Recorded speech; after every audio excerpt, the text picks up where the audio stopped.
An amazing miracle. Okay, woohoo! Good morning, everybody. It is Purim.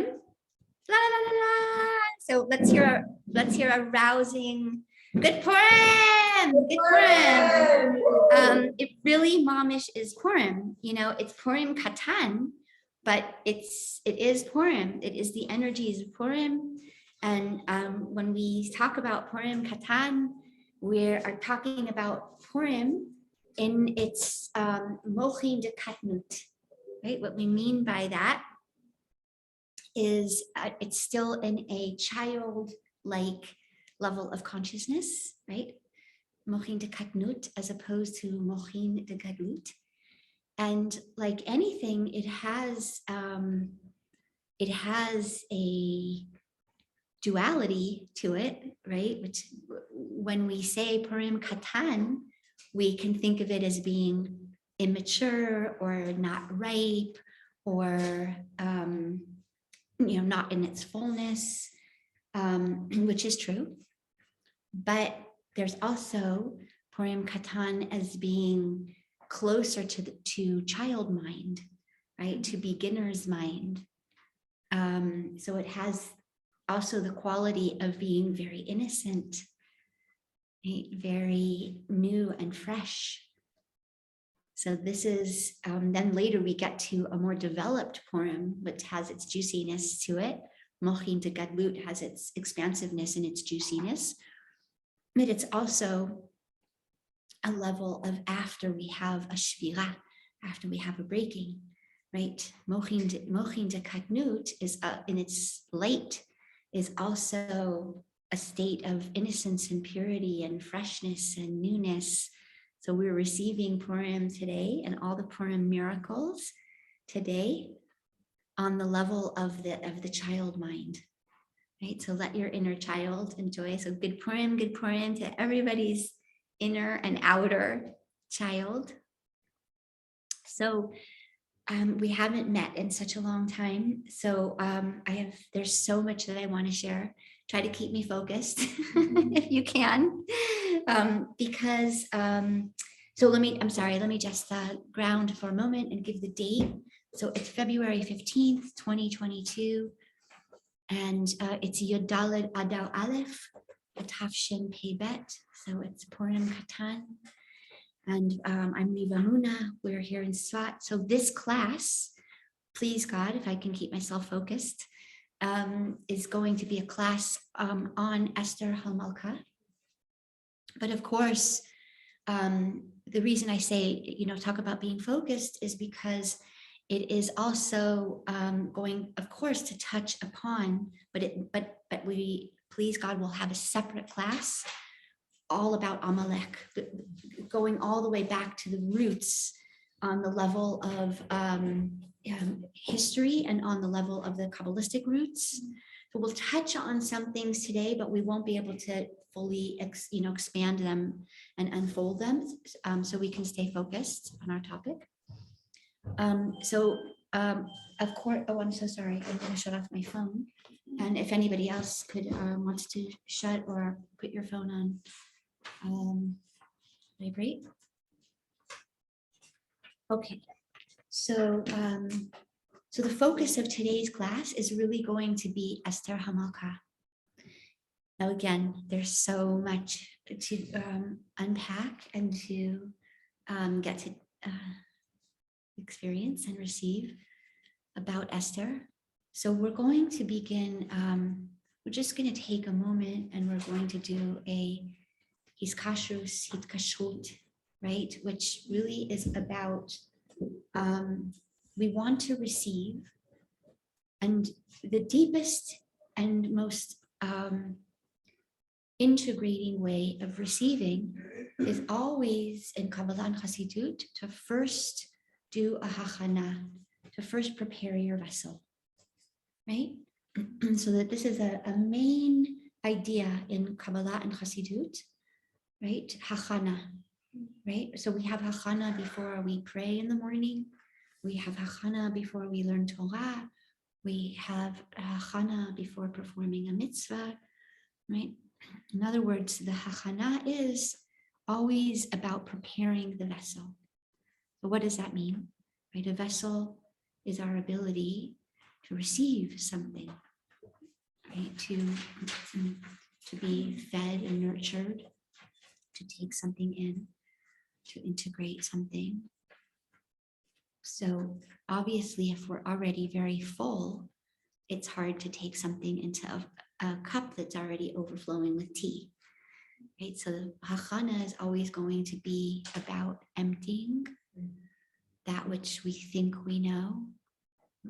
Remember, sometimes we have shared the set-aside prayer, which is a very beautiful prayer, which I play with all the time to make it my own, which we'll do in a moment, right?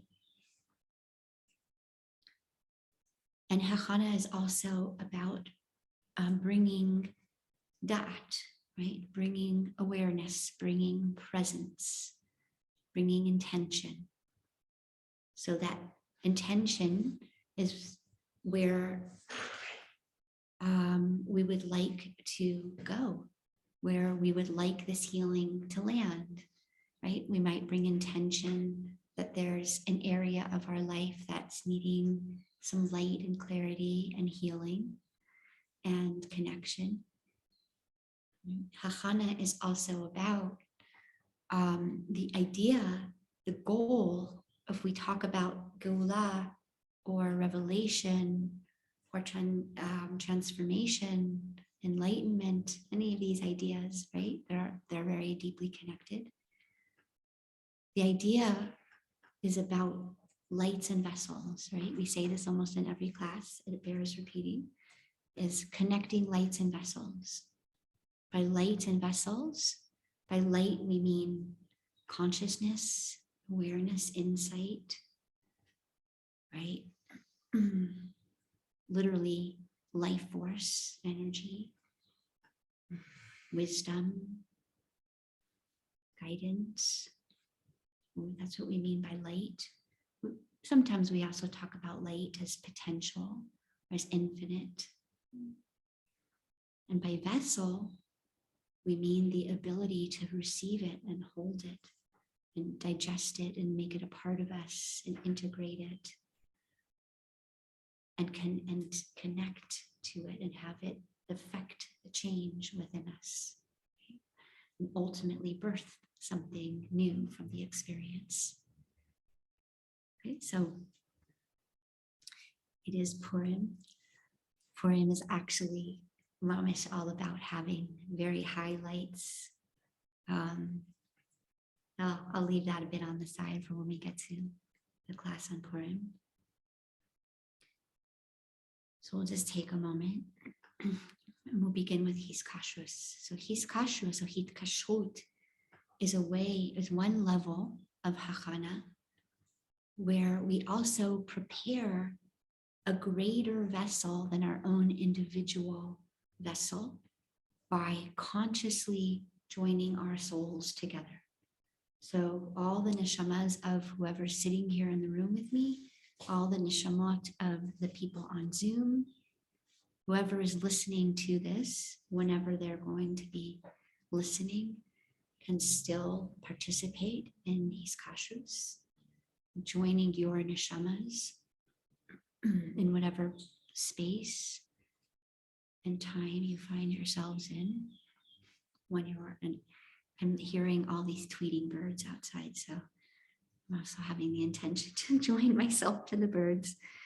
So the idea of hiskashrus is that our combined will, our combined presence, our combined receiving of Hashem's light and wisdom and guidance is greater than the sum of the parts. Something happens when we join our souls together that allows things to be given over and received on a level of the miraculous. And part of the hachana of hiskashrus is also to understand that you can both ask our collected vessel, the collected joining of our neshamas, for the group itself to help generate specific healing that you need in your life right now, or someone that you love needs, specific guidance in a specific area of life. And we set that intention, right? Because with intention, that helps to drive the car, right? And I, as a Merkava, right, as please God, being a channel for what Hashem wants to share and give and offer today, I'm also impacted in good ways by the intentions of the neshamas who were invited and brought here today.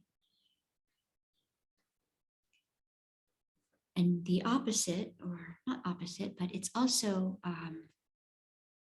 another quality of hiskashrus is also that you may be feeling extra happy today or extra vibrant, right? And you also are offering that into the mix of what is being generated and created here today for all of our elevation.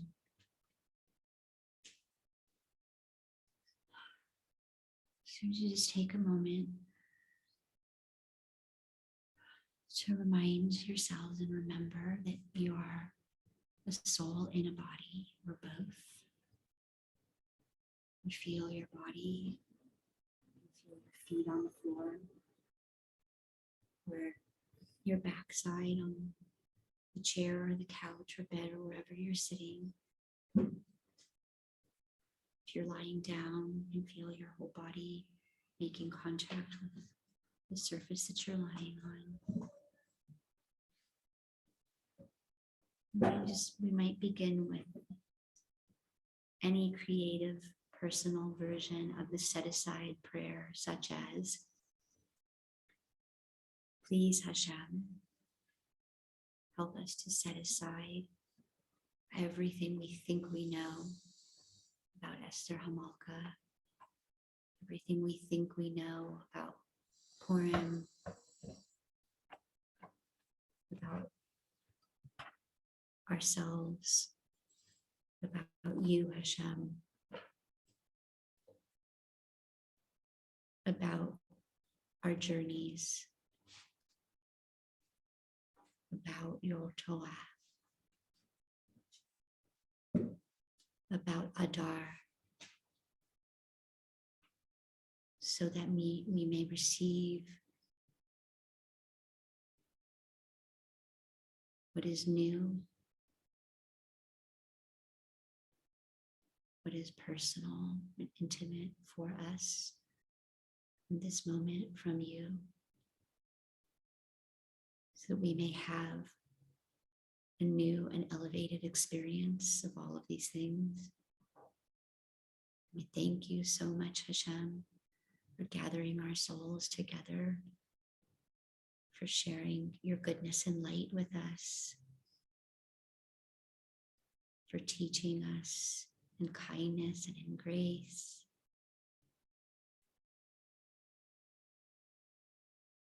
And we ask that this shared learning be for the elevation of the neshama of Shmuel Lev and Asher and Shifra, his joy increase from strength to strength, that all of his loved ones are deeply, deeply comforted.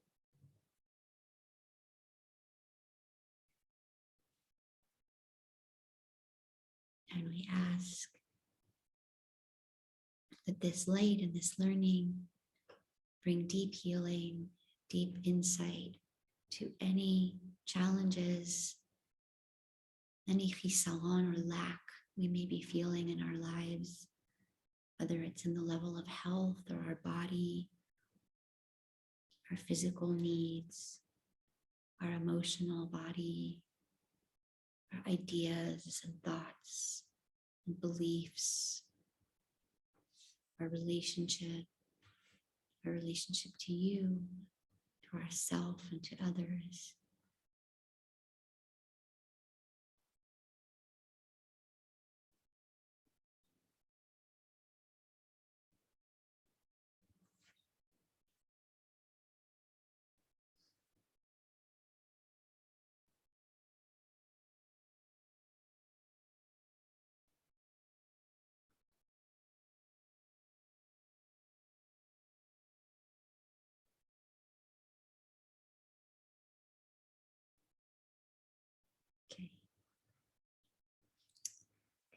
Okay, so welcome.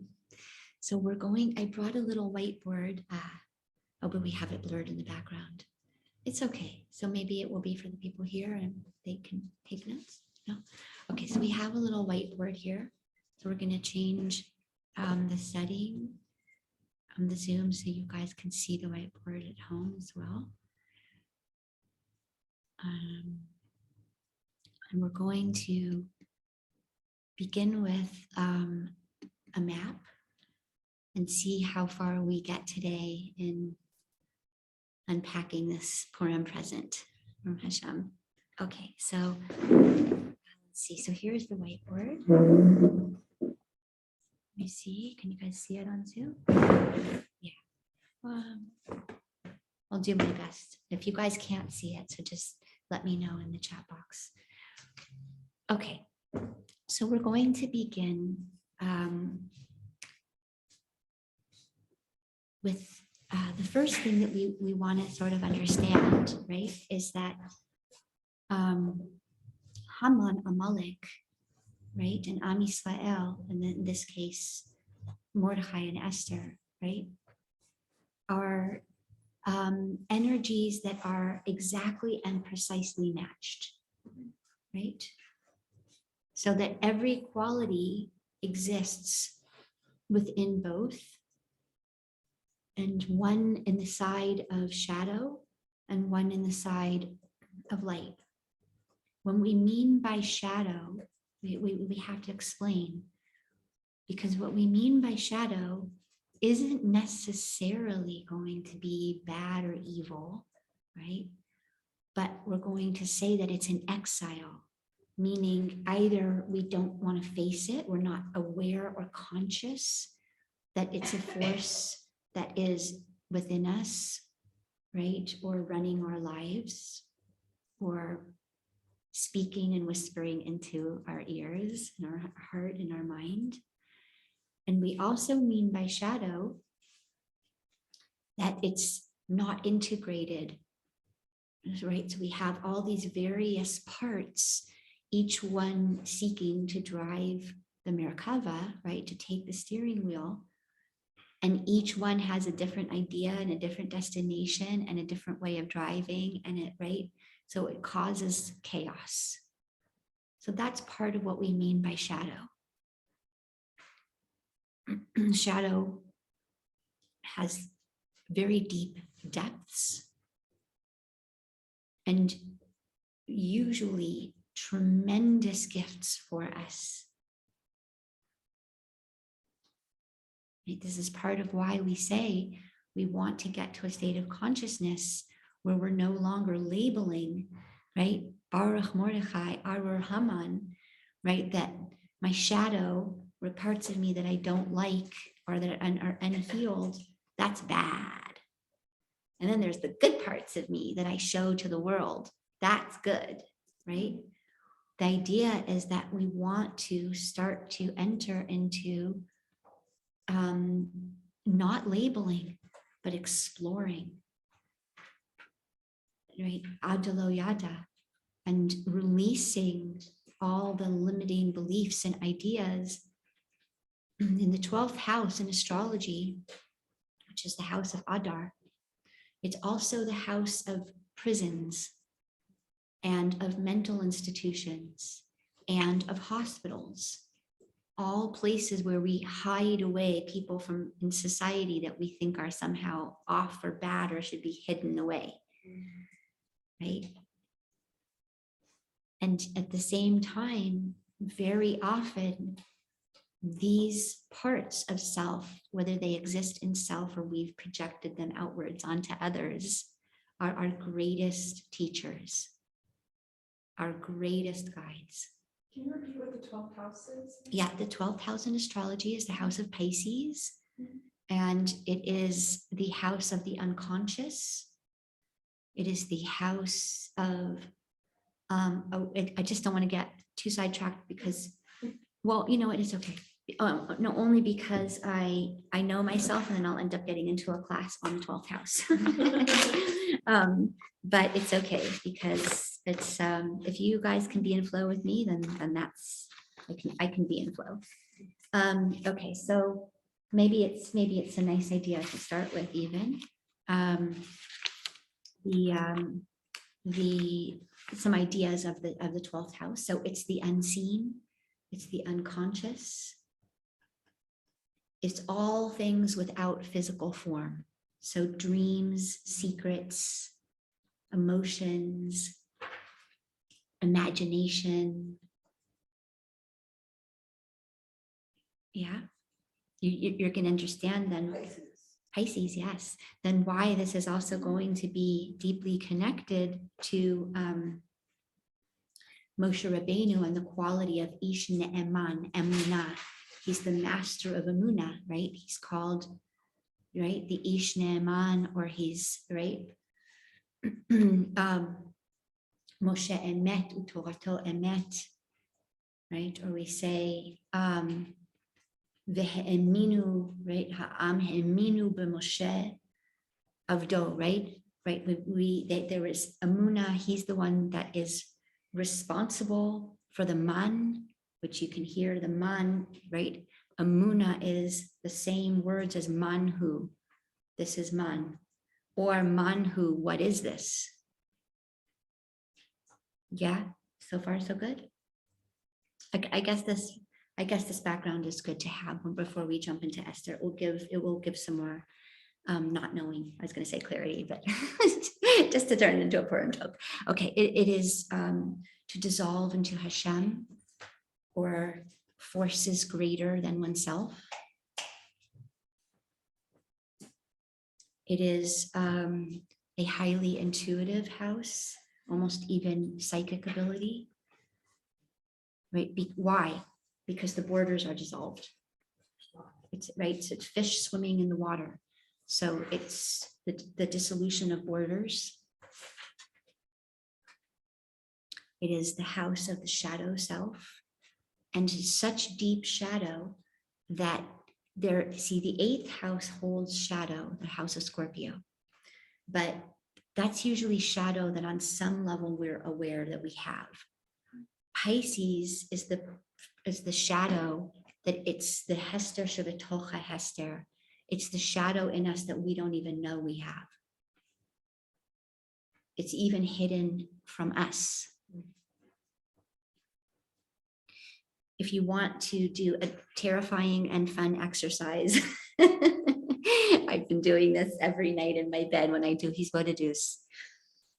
Ask Hashem to begin to reveal to you the shadow in yourself that you don't even know you have. No. It takes a lot of courage. Yes. It is a surrender into Hashem's timing. If you put the Sadi from the month of Shvat together with the Kuf of the month of Adar, you get the word Ketz. Yeah, did you guys get that? The Sadi from the month of Shvat with the Kuf of the month of Adar, you get a Tzadik and a Kuf. You get the word, if you've been a hafalhu them, you get the word Ketz, which means end times. Interestingly enough, you also get the word Kotz, which is a different class, but it is the type of tree that Haman was hung on. The thorn. Yes, it is a thorn tree. Exactly. It means a thorn, like a thorn in your side. It also means the Ketz. So if we understand Nisan as being the birth, right, then this is the last contractions. The Ari teaches that this is actually the pattern every year, regardless. Every year of Adar is the Ketz, it's the end times, it's the last, contractions before transformation. And what we mean by transformation is the Benahafuku, everything turning on its head, turning upside down.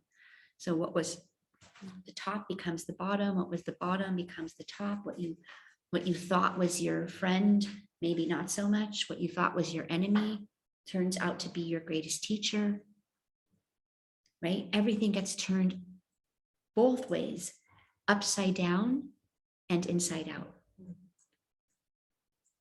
right? So remember that Geula always is about getting turned inside out. That's why birth is Geula.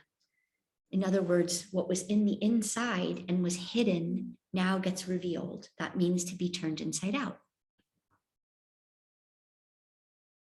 Yeah? With me so far? Okay, it's about our unconscious beliefs. It's about our hidden fears and desires, which you're going to see then is the part of the shadow of this is it's also going to be the house that holds self-sabotage, self-harm. You see this, now we begin to move Haman out of a historical person and into the level of an energy that lives within each one of us. So it's that self-sabotaging, self-attacking part of self.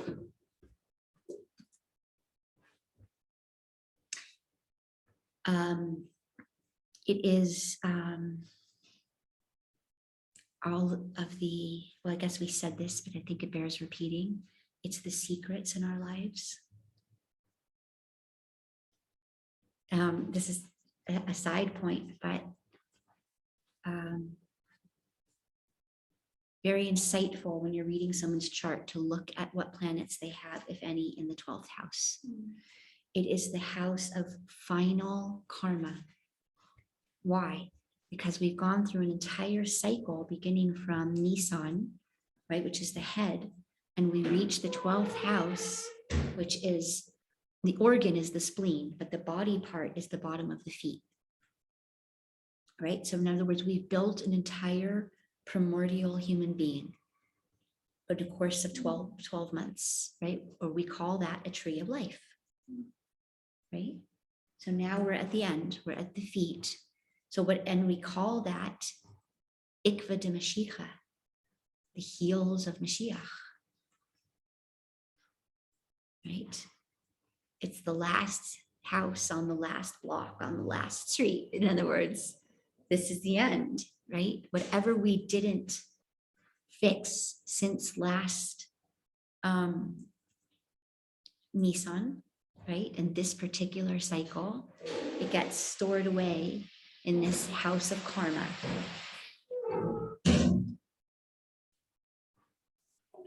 Which is wonderful because it's a very blessed month. And then this year, 2 months, right? So that the Shulchan Aruch, this is not even a mystical book, but a very practical book of living, right? Teaches us that if we have any sort of court case, in other words, any judgments against us, whether they're in the human realm or whether they're in Shamayim, in other words, the spiritual realm, we try to avoid having these judgments brought up against us in Av, right?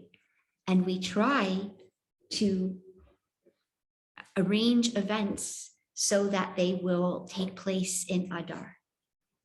It's an actual halacha. If you have a court case, try to get the date set for Adar and try to avoid Av. Why? Because there is so much energy of transformation and elevation available for us. It's our own wild and untamed nature, which, right, can be the juiciest part of our life, but for some people, they're terrified to meet their own wild nature.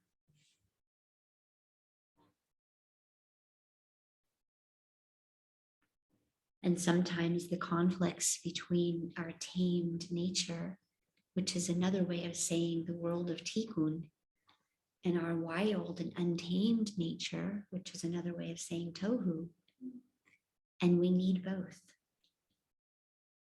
Well, I need both. I hope you all do too, right? So the Rebbe would teach us the fullest way to live, right, is to preserve our energies of tohu, our wild and untamed and imaginative and limitless and creative and passionate nature, but ground it into vessels of tikkun, right? Find ways to express it within some limitations that will preserve holiness, will preserve connection with, right? So in other words, without breaking the vessel, which causes pain and separation and loneliness and isolation. Pisces is the house of rejection, loneliness, isolation, right? We will, again, please use our whiteboard in a minute, and we will actually get into the real class. This is all an introduction. Okay. It is the house of addictions, right? Sometimes we say it's very hard in this house sometimes to have a body. It's part of why the mitzvahs are so body centered, to bring us back into body, to our body.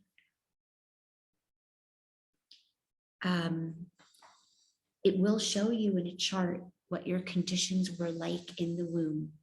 Remember, a fishy in water is exactly a soul in the womb.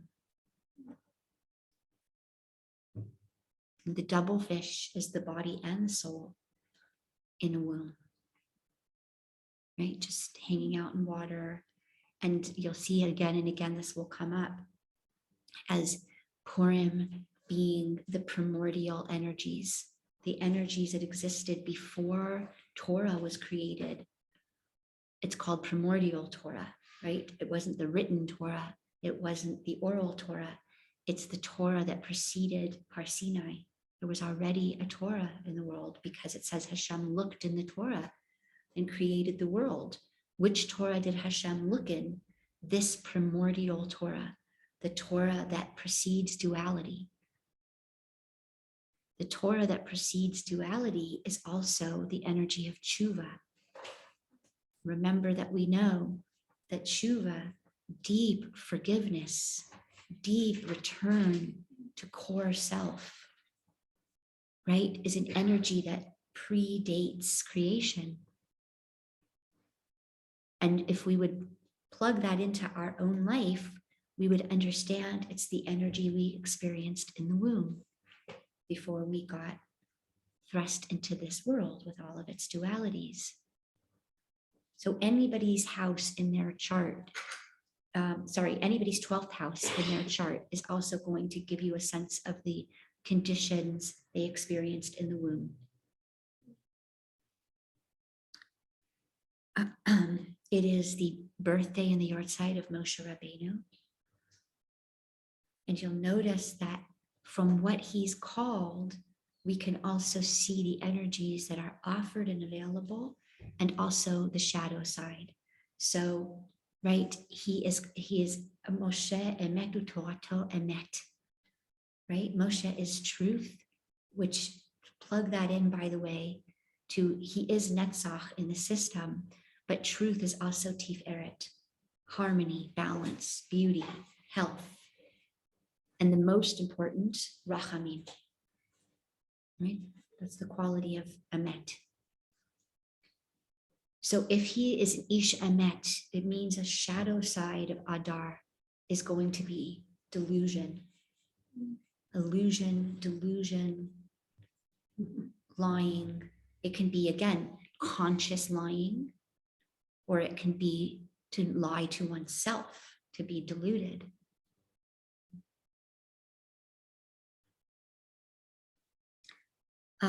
It will be about how do we respond when faced with forces beyond our control. So a big part of the split, so to speak, or the hair's breadth of difference between Haman and Esther is how do we respond and react when asked to surrender control? Asked by Hashem, asked by life circumstances, asked by our stories, right? Do we hold on more tightly and manipulate and exert more control? Or can we and seek to control every part, right? And every person and every force, or become the controlling force? Or do we surrender into the one force?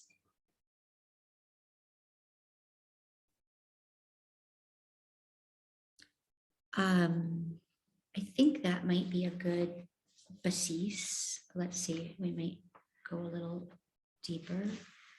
I think something that is worth just putting in your notes is that the plague of darkness, Makat HaChoshech, started on Rosh Chodesh Adar and lasted into the last night in Mitzrayim, which was the slaying of the firstborn, right? Makat Bechobot.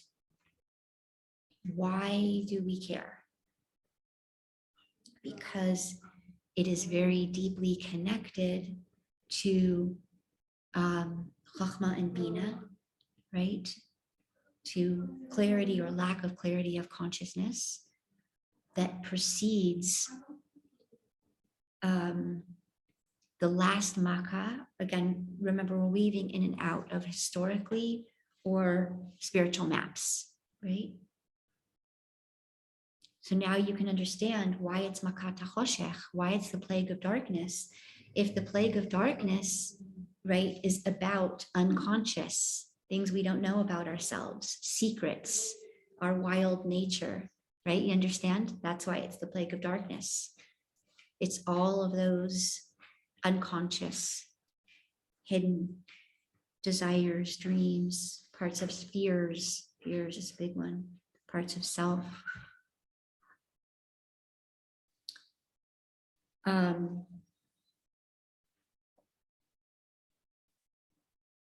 It's the very end of the winter months. So when we say v'nahafohu, right, may things be turned upside down and inside out, we're also talking about it on the level of nature. Right? We have 6 winter months, 6 summer months, and fall and spring are always about transitions, right? They go back and forth between the two until they transition to the next, right? So we're going to be getting to the spring equinox. So it's going to go, right? Winter, summer, winter, summer, winter, summer, summer, right? You understand what I'm saying? And fall does the same thing on the other end, right? Summer, winter, and then we finally get transitioned. Okay. So those are 2 times when we have like v'nahafohu, right?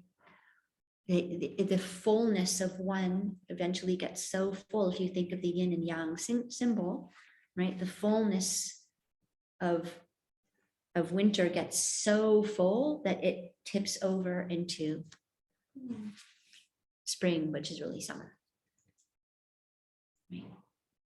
Yeah, did you guys understand that? Okay. Yeah, so the yin and yang symbol is basically, right, when one reaches the extreme state of anything, the extreme and full state of something is actually very close and only a hair's breadth away from the beginning of the state, which is opposite it and polarized to it, right?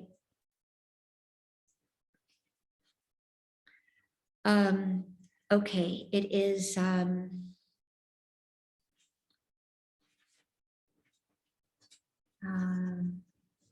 I saw this beautiful piece of Torah. So juicy. I'll give over to you guys right now, short, but that Purim Katan is Purim on the level of Kadosh. And the next Purim, when it's a Shana Mu'beret and a pregnant year, we get Purim on an even fuller level, and we get a Purim on the level of Kodesh Kadoshim and Adar Bet. So if there's intimacy, right, and borders being taken down and hearts opening today, which is Purim Katan, on the level of Kadosh. So it's happening on the level of, you can think of it as, right, the room where the parochet is, where the shulchan is, right? That's today. We're in there.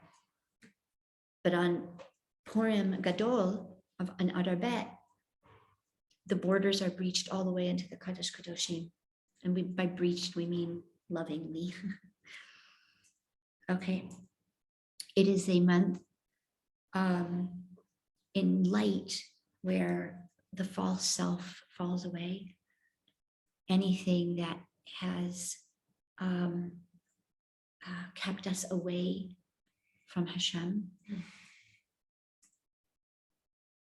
Any illusions. Now, this next part I made up, okay? So don't quote me because I don't even know if it's true. It's just was a thought in my head. So we have, the 12 months camped in the Midbar where we have 3 and 3 and 3 and 3, right? So with 3 in the north, 3 in the east, 3 in the south, 3 in the west, right? Levi is in the middle.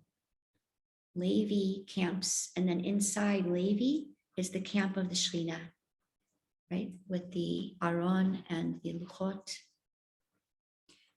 So I don't know if this is true or if I made it up, okay? It's just occurred to me that, you see, Levi doesn't have a Nachala. They don't have a portion in Am Yisrael, right? And by Levi, we mean Kohanim and Levi'im. We mean Shevet Levi, not just Levi, the Levi'im, right? Shevet Levi, they don't really exist in time and space, right? They're completely supported through Chesed. Am Yisrael gives them a portion of everything, but they don't have their own land, so to speak. So the Rebbe speaks about Adar Aleph as being a month that doesn't really exist, because, right, it's squishing between Shvat and Adar Bet. Yeah. So this is my own chiddush. I don't know if it's true or not. But it feels true to me. So I think this 13th month, right? And remember, the Rebbe says the real Adar is Adar Bet. Adar Aleph is this month that squishes itself in, right?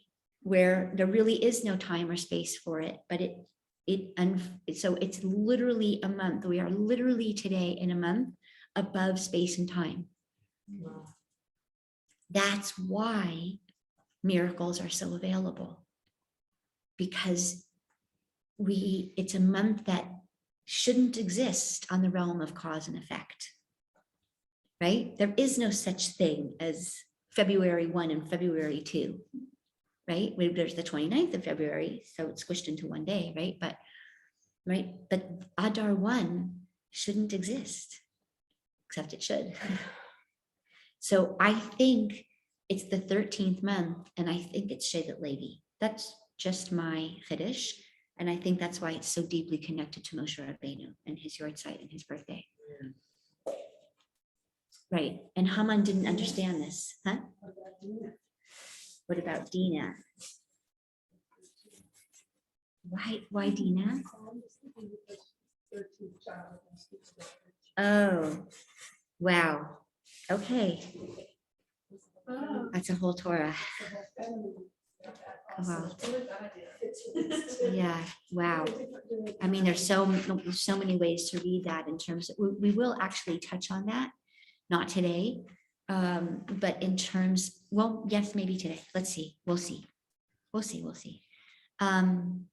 There is this quality in Adar, because it's hidden and because it's fears, there can be a great quality of the fear of going crazy, the fear of losing one's mind.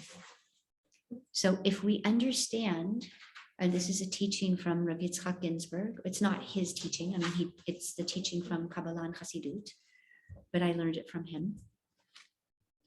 So again, please God, this is really mamash be'emet, an introduction. So please God, we'll get into the Chomer so you'll understand this more, I hope, right? See how much, how big everybody's vessel is today. So we're dealing with 3 animals, right, in Kabbalah and Chassidut. We are dealing with, on the level of the body, we are dealing with the wolf, Ze'ev, the wolf, okay? And that is connected to Shevet Binyamin. This is going to become very important when we start learning about Mordechai and Esther, okay? So we have the diminished or the fallen wolf, and that is a fear, and not just a fear, but a realization of sexual victimization, such as rape, right? But in other words, we're saying that human beings have this fear and their level of their psyche. These are the sort of the 3 primary fears. And by rape, we don't just mean sexual. It means, I'm sorry, please forgive me if this feels inappropriate, but I don't have any other language for this experience. So it even means one penetrating another, right? But without permission, like totally disregarding the borders. Okay, and then we have the rectified wolf, the rectified energy of Binyamin. Absolutely. Okay, so that's the level of the body, and that's connected to Shevet Binyamin. Then we have the lion, right? The Aryeh. So we have, again, the unrectified lion. This is a fear of murder, right? And it's the emotional body, right? We're talking about the very, very primal. Remember that Adar is both the end, but it's also right before Aries. So it's very primal, primitive energies. What we mean by primal is not low consciousness, but we mean is primordial, like very core, deep fears, beliefs, spaces in our psyche, right? This is why, by the way, this Shabbos, we have Parashat Ki Tisa, right? And the Egel HaZahav, the golden calf, because it's dealing with those very primal survival energies. Okay, great. God, spiritual experiences, but how am I going to pay my bills? What am I going to have to eat? Are you a God who can give me a home and food? Right? Just to clarify, for the first one, you said it's the physical body, like the wolf, like is Yes. the body, and then the lion is the emotional body? Yes. Akin to Judah? Yes, absolutely. Thank you. Yes, Yehuda. Right. So again, there is the holy lion, which is Yerushalayim, is called Ariel. Right. The whole city of Yerushalayim is called Ariel, God's lion, or lion of God. Right. Again, we're talking about the symbolism, symbolizing energies and parts in the psyche, and always the duality of when that energy is hidden in shadow and in separation and in isolation, and when it's used for unification and elevation and transformation. You understand? Okay. Everybody on Zoom, I'm going to take a moment just to ask you if any of you want to unmute and ask any question or need anything clarified. If you feel shy, you're welcome to write in the chat box. Yeah, Reva, can you explain the Lady idea of, is the heart where there are 2 Adars. Beautiful, beautiful, beautiful. Reva, can you explain a little more what Yes, you I mean would when say you the say 2 Adars shadow? are also the Kohanim and the Levi'im, but the other way, the Levi'im and the Kohanim. Because remember, Mordechai HaYehudi's clothing is going to very much resemble the Big Day Kahuna, right? We've got Tchelet, we'll get there, right? He's dressed essentially in the colors of the Kohen Gadol. which is a hint, right? See, he and Esther, well, I can't control myself, okay? He and Esther, right, are going to be going into, you see, everything that's happening on Purim is a mirror of everything that happened on Yom Kippurim, on Yom Kippur. They're partners.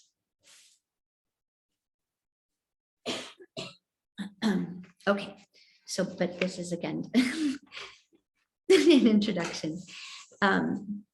Okay, so the last one we didn't mention is the snake, right? We said the wolf, the physical body, the lion and the emotional body, and the snake and the mental body or the mind. So when we talk about the snake or the nachash, we're talking about our mind. What is happening in our mind, right? What the snake attacked was Chava's mind, her belief system, her Emunah, right? You understand? So, and again, people don't know this. They're always shocked when I tell them this, that again, there is an unrectified snake, which is what we call Haman Amalek, or the Nachash, right? Hakodmi, or the primordial snake, right? In other words, there is a primordial energy which is turned against self. Can you hear that? Which is, I was just going to say thank you, which is nourished, fed off of fear, absolutely. But Mashiach is called the rectified snake.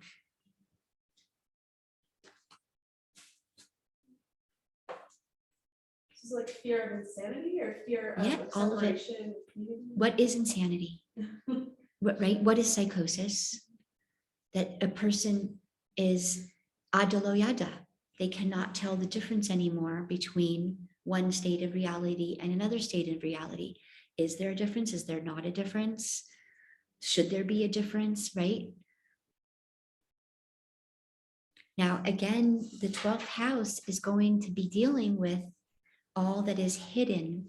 So you're going to keep seeing these themes of hidden, revealed, hidden, revealed. It can go the other way, revealed and then hidden. Yeah, you understand?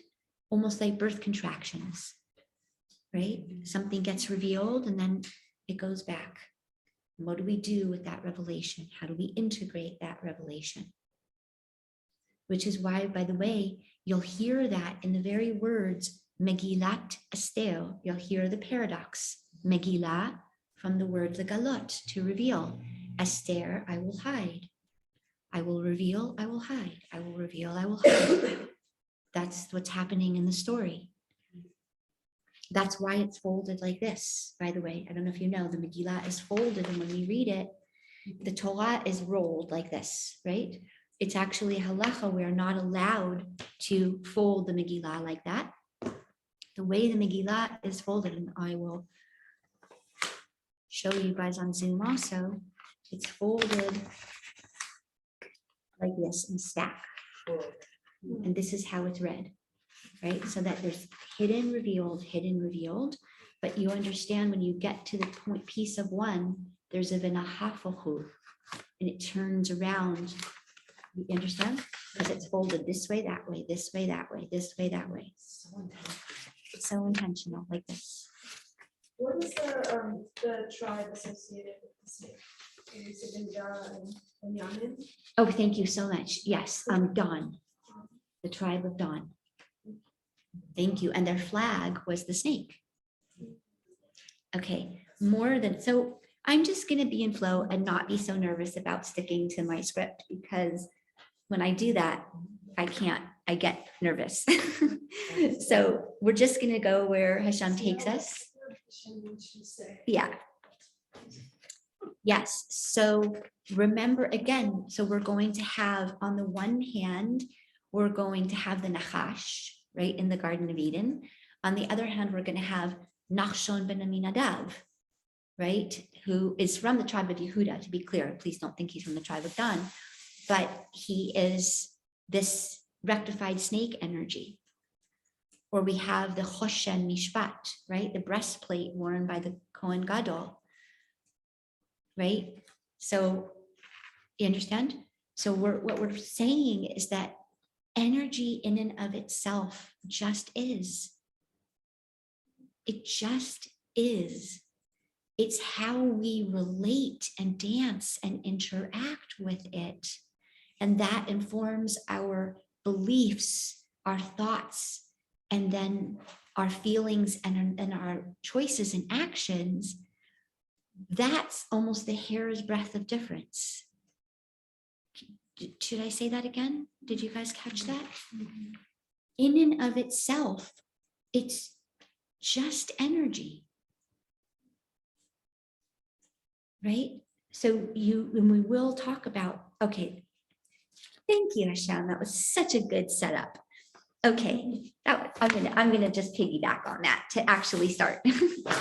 So one of the energies that we're dealing with this month is the energy, and this is what you'll get to see more clearly. What I mean by energy is just energy, right? So the color green, for example, just is, right? It just is. It's green because it's green. Okay, so we have the color green.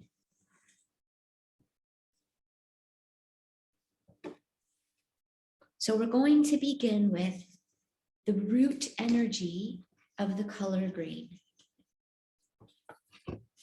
Okay, so I don't know if you guys can see, but I hope you can, but I'll say it out loud for you on Zoom. It's actually, the color green is the easiest color for the human eye to see. You're gonna love this. Okay, so let's begin with the color green as a Parav neutral energy, right? And we're going to talk about how this green is made up from 3 Hebrew letters, Yud and a Resh and a Kuf. Okay? A Yud and a Resh and a Kuf. It will give you the word Yarok, green. Okay? So now we're going to make a list, and then it'll be our map, and we'll go down our map. Yeah? Okay, so we're starting on both sides with these 3 letters, the Yud and the Resh and the Kuf. And we're going to see how all they are potential energies. You understand? There's the energy of a Yud, an energy of a Resh, an energy of a Kuf. How we mix and match them, in other words, how we interface and relate with them and work with them, is you'll see. Okay, so we are going to have some words. So the first word for you guys on Zoom. So the first word is the word rek, resh yud kuf. Please divide like I'm doing. Divide your paper in half because you'll see how what we're building here. Okay. The second word is the word mikre, mem kuf resh he.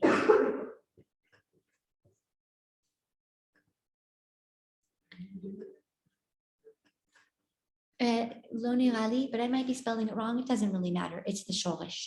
The next word is from our commandment to remember Amalek. It says asher kalcha baderech. So you have the kuf and the resh. Can you see that? Asher kalcha baderech. So you have the kuf and the resh from the same root. Sometimes roots are 3 letters, sometimes roots are 2 letters. I'm going to unpack it all for you. Thank you. Okay, then you have the next word, kuf, resh, yud, peri. Okay. Then you have the next word, Resh and Kuf. Rok. Okay. And then you have, I'm going to put this again. No.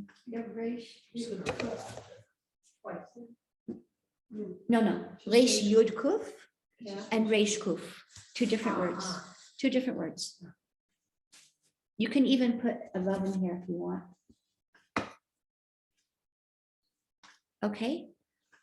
Yeah, we're good so far? Okay. So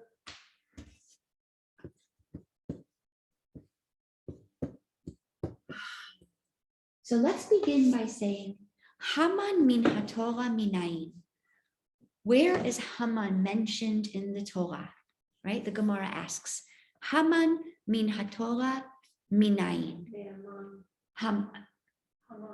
Right. It says, where is Haman mentioned in the Torah? From the man. But he is connected to the man, absolutely. The But this particular garden of Gemara answers it slightly differently. But you're right, Reva. absolutely a connection. And always, because it's always Moshe Haman, right? Moshe, Esther, Mordechai, Haman. So absolutely. Let me just check the chat box. See, okay, nobody has a Reva? question. Please, Reva, can people you hear on me? Zoom, feel free to, oh, there is something in the chat box. Can you explain what you mean by the shadow part of ourselves? Is it like being behind the screens and our unconscious? Yes, absolutely. That's the answer. It's parts of ourselves that we're afraid to face, that we don't even, there's two levels. There's Hester, when we know that we have shadow, but we're not courageous enough to face it. We're too scared. And then there's Hester Shebetoch Hester, which is the double packaging, right? Where we are unconscious, we're unaware of these parts, and we're not even aware that we're unaware. That's called the Hester Shebetoch Hester. You understand? Okay, so did that answer your question? Haman, gardener of Eden. Yes. Yes, exactly. I don't even know who you are because it just says iPhone, but exactly. Yep, Right? Jody. Haman as Hamin ha'etz hazeh achaltem. When Hashem says to Adam and Chava, from this tree did you partake? In other words, did you allow these energies into your consciousness? Which word is Hamin? Or Haman is the Gemara says Hamin ha'etz, from this, right? Min means from within. You get it now? Also, Adar is the insides. I hope I said that, right? Because I mean, everything that's hidden is the insides, right? So the Torah says this. Haman min haTorah minayin. Where is Haman first mentioned in the Torah? And the Gemara answers, Hamin ha'etz azeh achaltem. Right? Hashem saying to Adam and Chava, did you allow this consciousness to affect you? Right? Did you eat from this tree? Which tree? The tree of duality. Right?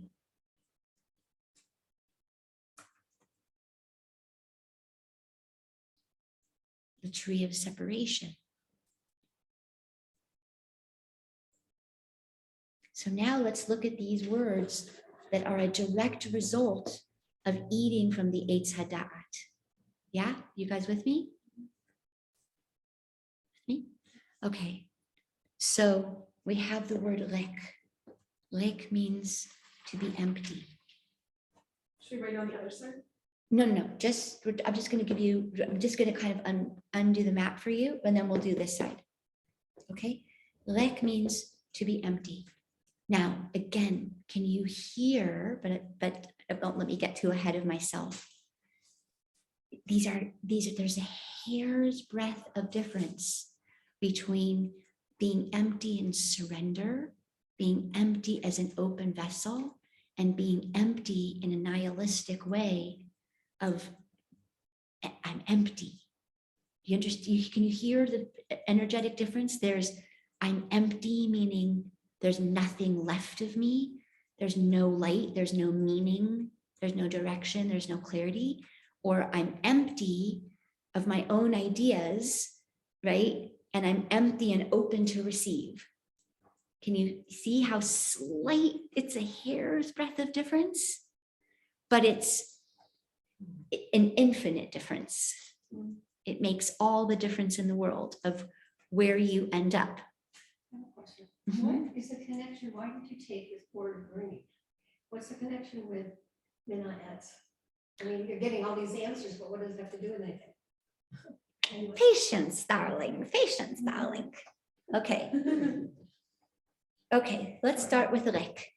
So can you feel, because you will always find its partner on the other side. We didn't get there yet, right? Can you feel the difference between an emptiness of despair, hopelessness, meaninglessness, right? And an emptiness of availability, presence. Right? It's so subtle, but it's everything. Okay. The next word is mikre. Mikre means coincidence, happenstance, and to casualize something, right? I just happened to run into this person, right? Mikre. It's all random and chaotic. Mikre, right? To say, I just happened to run into them, right? Is to completely suck hashgacha pratis out of everything, right? Divine providence, divine guidance. This just happened to, this fell right as I was walking by, or I just happened to hear that person say this or whatever, right? And I might be able to back it up all with statistics. The chances of this happening are 1.33998 in 1 million, a billion, whatever, right? But it's an energy of that all energy is random and chaotic. Now, as soon as I feel that way, what comes up? Fear. Then anything can happen to me at any moment, anything scary, right? And create suffering and loss, God forbid, in my life. And none of it means anything. It's not even that the suffering is growing me or elevating me or teaching me something. It just is. It's just suffering. Now that's a very particular type of pain in the mind, right? To suffer with no meaning.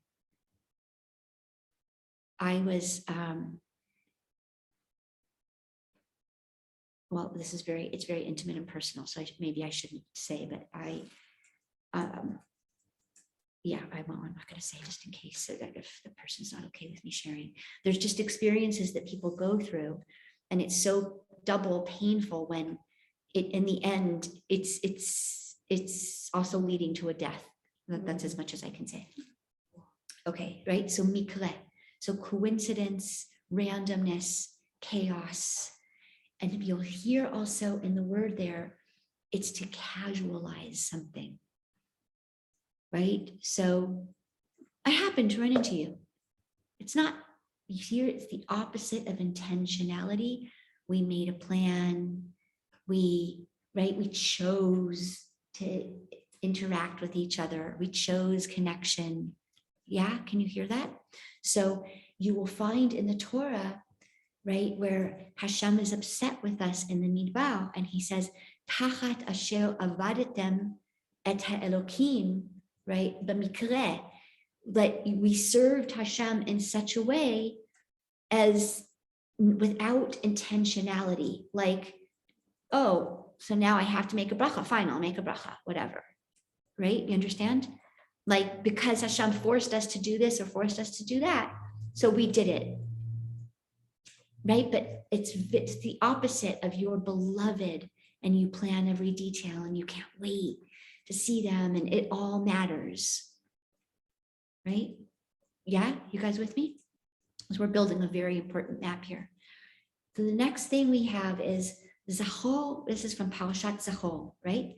Zachor et asher asa Amalek, right? Remember what Amalek did to you. In other words, what does this energy do to you? Asher kaucha b'derech, that this energy cools off your path.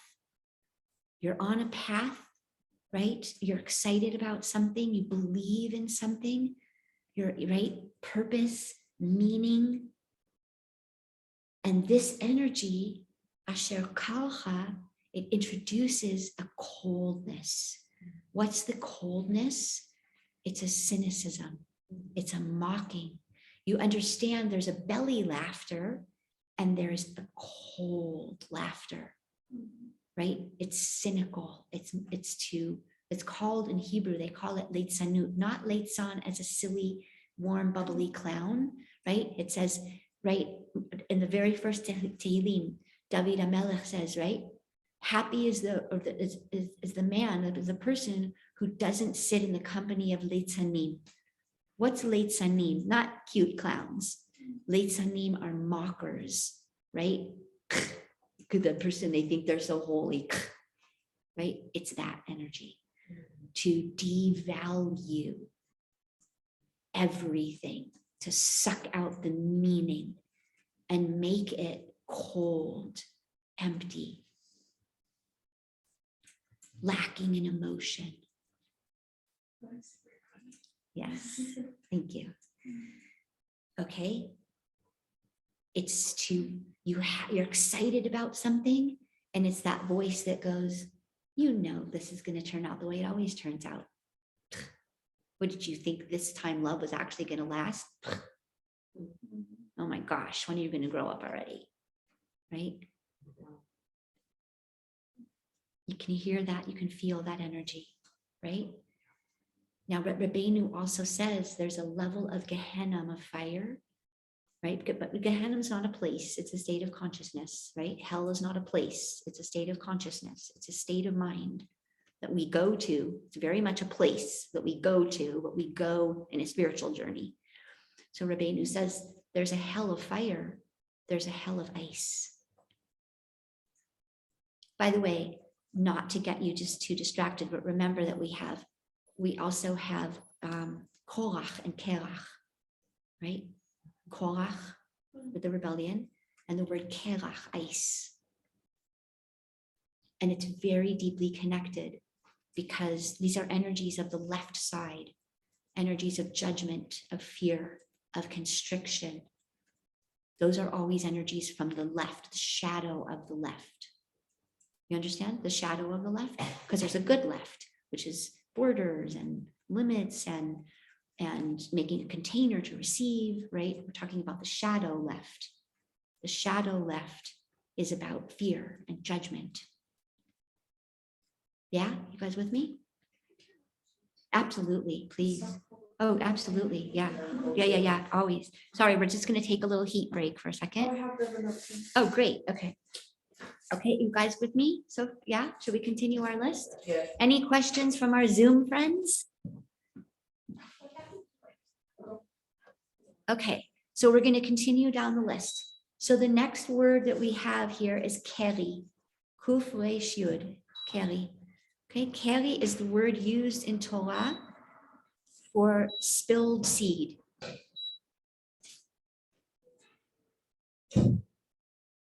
Okay, so you can see right there, right? In other words, if life force is precious to you, and knowing that one drop of life force can create a whole human being, which is a whole universe, right? There's a desensitization of wasting liquid life force, right? Liquid, this is more precious than liquid gold. It's liquid life force. right? So there's a total lack of sensitivity around the preciousness of life. Life doesn't matter. It's very nihilistic. It's just pain and suffering, and then you die, and none of it meant anything. God forbid. What are the first two words from yarok and reik? So we have reik, empty, mikre, coincidence, or happenstance, or to casualize something. זה פשוט קורה. זה קורה, right? It just happens. Coincidence. Yeah, did I answer your question? Yarok and reik. Okay, so we're up to Keri. So Keri is we said, right? It's a deep desensitization to the value of life. That just being alive is a precious, miraculous gift, right? Before one does anything, right? Accomplishes, does, becomes, right? Does is the big operative word, right? Just being alive. Okay, now we get to the next word, which is rok, right? So rok is going to have a couple of connotations, which you'll hear it. Number one, it's referring to green bile in the body. Bile is when we say someone is very wet, their bile rises. Bitter, right? It's the liquid that breaks down the fats, right? But bile, when we say someone is filled with bile, there's a couple of states of mind that come to mind. Oh, I'll put one more down here, right? Bitter.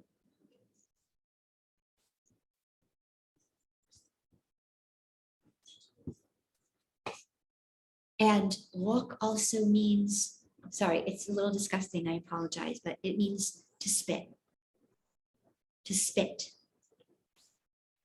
It's very important that that's in there, because Rabbi Nachman talks about how these dark energies feed off of and swallow the light, so that the light is trapped in the inside, right? And then at Geula, basically the negativity is forced to vomit out all the goodness and light that it consumed and give it back. Can I say that? Should I say that again? Okay. Negativity feeds off of goodness. We know this, right? Right? Particularly whenever the goodness is in an extremely vulnerable state, an extremely unprotected state. What do we mean by negativity? Think of it now, not as people or even as emotions. Think of it as a charge. There's a positive charge, we call that light. There's a negative charge, and it sucks in the light, right? Again, in a rectified state, it's receiving. In an unrectified state, it's grabbing, sucking, taking, right? Yeah, you guys with me? Because we're really going into pretty deep waters here. Yeah, so, yeah, okay. So now I put this in parentheses because it's not the same root, but it's very deeply connected. And this is the word. Oh, I'm sorry, I lost my train of thought. So let me go back for a second about what Rabbi Nachman teaches about the negativity feeding off of the positivity, right? Consuming and swallowing it. So now what do you have though a picture of? You actually have a picture of a fruit where the delicate, vulnerable, soft in the inside and the hard, right, prickly, whatever on the outside, right? So that it's actually serving a double purpose. it looks like it's just eating the light and feeding off of it, but it's also what? It protecting. This is part of what we're going to get to when we get drunk. By drunk, you don't have to do this through alcohol, but you could, right? Where that which we think was attacking us may be some of our greatest teachers and actually protecting us until we're ready to transform, be seen, and grow. Okay, so I wrote here in parentheses because it's not exactly the same root, but it's connected, the word kina, jealousy. And the reason I wrote it is because we often talk about being green with envy, right? So we have states of, in English, when we say someone looks green with envy, or green around the gills means they're sickly, right? It's an absence of health.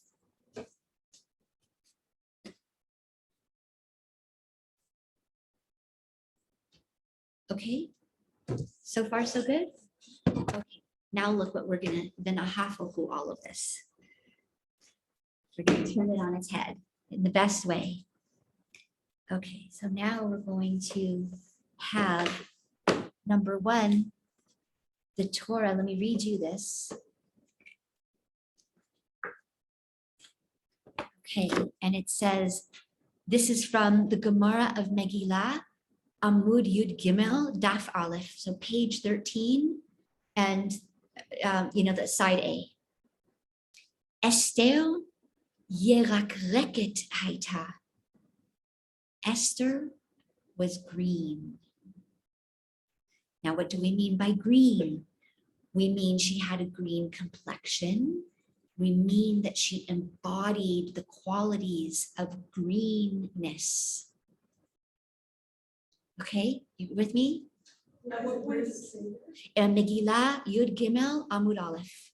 Gemara Megillah, not Megillah Esther, the Gemara of Megillah, Daf Yud Gimel Amud Aleph. Esther yerukreket haita, v'chut shel chesed meshoch aleha. And she's green, and there is a line of chesed that is drawn down upon her. I saw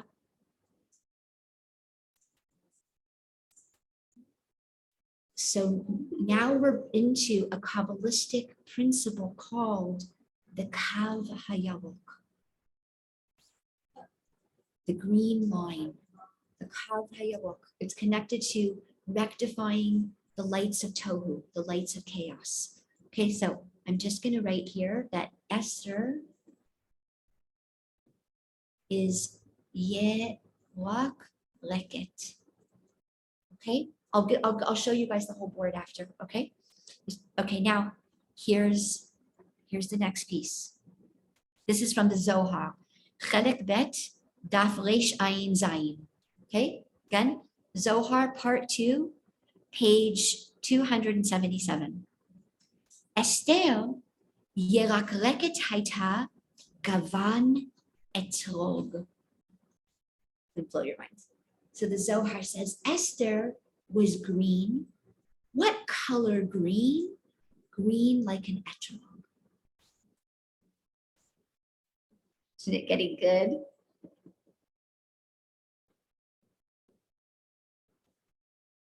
Okay, let's check the chat boxes. You what? I said eventually she'll turn yellow. Yeah. You're totally on the right track. So understand that in the Lashon of the Zohar, the Lashon of Kabbalah, there's a whole discussion about green, and that it's a spectrum of green yellow. So you're absolutely right. Is it greenish, that it's greenish and a little yellow, or is it a little bit of green and a lot of yellow? And that's what they mean by yeruk leket, greenish. Greenish, and it's somewhere in the spectrum of green yellow. But now, okay, I can't resist. I'm sorry, I can't contain myself. I should, because the surprise will be juicier. Reva, hold it back, man. Nope, not gonna do it. I'm gonna hold back so I can give it to you in a way that's gonna go, woo, wow, I won't. Okay, right? Any questions from the chat box? Wow, look at you and your Gvura. Woo, okay. Yay. Okay, so now it's also going to talk about Esther. So this is from, again, Gemara Megillah, Daf Yud Gimel Amud Aleph. And it says, Esther, sorry, it says, you're just gonna love this. Okay, ready? Esther lo aruka velo tzara, לא ארוכה ולא קצרה הייתה, אלא בינונית כהדסה. See where this is going? Where is this coming from? Okay, this is again the Gemara Megillah. And Daf Yud Gimel Amud Aleph. And it says, Esther was not too tall, sounds like a fairy tale, not too short, but she was medium-sized, like what? Like a hadassa. What color is a hadassa? Green. And her name was Hadassa. You get the pretty. Yes, her Persian name was Esther, and her Hebrew name was Hadassa. The green one. Did Mordecai give her that name, or was she Mordecai gave her the name. Hadassa and Esther, like in America, you know, like your Julie or your Yehudi, whatever. I don't know why I gave that example. Oh my God, that's so crazy that I just gave that example. It's my sister-in-law and she just passed. It's weird that that is the first name that came into my consciousness. Okay, so she's green like a Hadassa. Now, what's this quality of greenness? Can you hear? Not too much of this, not too much of that, but what? What's Benoni? The middle column. Yes. And it's going to be Tiferet, right? Balance. It's green according to the Radak. So I will write that here. The Radak says that Tiferet and Rachamim is green. The Radak is Rabbi Moshe Cordovero. Sorry, not the Radak. I'm so sorry. The Ramak. Sorry, the Ramak, Rabbi Moshe Cordovero. In Tomer Devorah, right? He says that Tiferet is green, and more. He says it's green and greenish yellow. We love the Ramak, Rabbi Moshe Cordovero, buried here next to the Ari. just even looking at you in blue? I was going to wear all green today, but I didn't have a warm enough green scarf. And I was like, I'm blowing my whole class because I'm wearing blue. But you feel like, I feel the, not that the blue is not centered, but I feel the extreme, like, it's more on one side, just looking at you, the energy. The blue. It's just very interesting. Okay. You know, it's like the shell. All right. Absolutely. But don't keep tempting me to jump in early, with my little Torah here. Okay. All right. Now, here's another piece about her that just has a quality of green, which you guys are going to love this, right? It says, again, this is from the Gemara and Megillah, Daf Yud Gimel, Amud Aleph.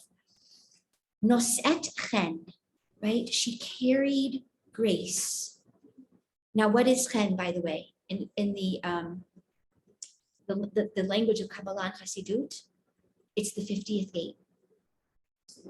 50th gate. What sphira is the 50th gate? Bina. What color is Bina?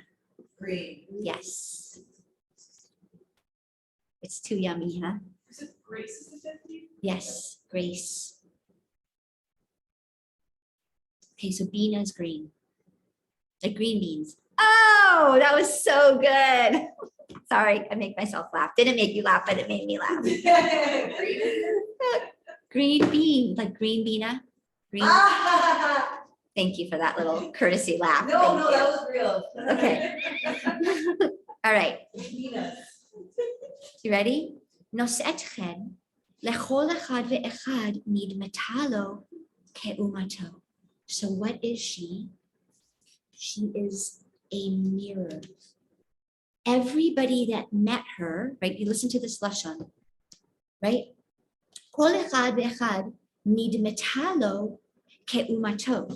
Everyone who saw her was sure. So a Greek man who saw her was sure that she was Greek. An Indian man that saw her was sure she was from India, right? A Polish man who saw her was sure that she was Polish. She was so empty in the best sense that she was a reflector. That brings us back to green and photosynthesis. What do we mean by that?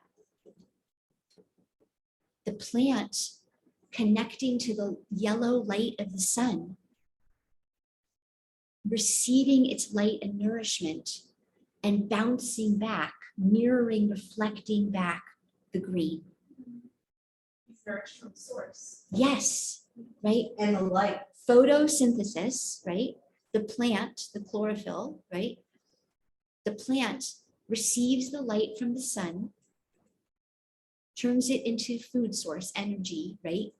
And gives back, reflects, in other words, it takes in all the colors from the sun. What's the color that it gives back? In other words, it bounces back. It doesn't take in, it gives, it reflects. What color? Green. Isn't this juicy? The returning light, exactly. So I'm going to write here, she's a reflector and she's a mirror. But can you hear what the Gemara is saying? She's such a reflector. She's so empty of the ego self that everyone who sees her falls in love with her. Why? They're falling in love with themselves. What should go deeper? Who are they really falling in love with? God. God. She allows them. That's why Ahasuerus falls in love with her. So much does he fall in love with her. Listen, he's having a beauty contest with the most stunningly beautiful betulot, by the way, right? Virgins, which apparently is important to men on some level, is from all over, right? His 127 provinces, which is a remez to who? Sarai Menu, right? Who lived to be 127 years. And in the middle of this beauty contest, he sees Esther, who, by the way, the Midrashim go crazy about, is she 40? Is she 70? Okay? Because this is an inner light. This is an inner light that is reflected outwardly, to be sure. It's not, we're not separating body and soul. But we're saying her body is illuminated by an infinite light, which we call chen. Okay? You understand? It's Hashem illuminating her from the inside out. He stops the whole beauty pageant and he says, her. Now, he doesn't say, let me tab her, put her on the side. Let me see who else you got. And if there's no one better, I'll take her. The whole beauty pageant is ended when he sees her. He immediately falls in love with her. And that's it. And game over. Right? So the Kabbalim have a field day with this. Why? Because what he's really responding to is meeting Hashem for the first time. Yeah? Okay, someone wrote in the chat. The background for photographers is the verdant green color, which somehow is a blank screen, and then they edit in the background they want. Oh, the green screen. Oh, so good, Jody. Ah, so good. So good. Okay, should we do a little more Esther before we go? Did you guys get this? Can I erase and continue? We have more. Okay, so now we have that she's green and she has the qualities of her name, which is Hadassah, which is a green plant. When do we know Hadassim from? Sukkot, which is about what? Bringing together, right? Connecting the 4 different types of Jews, the 4 different parts of the body. What are the Hadassim? What body part? The eyes. The eyes. The eyes. Right?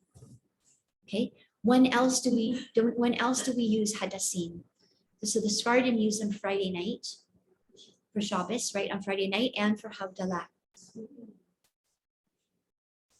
That's the Avavot. This is the Hadassim. Okay, so you're already going to see that she somehow has a deep connection to Sukkot.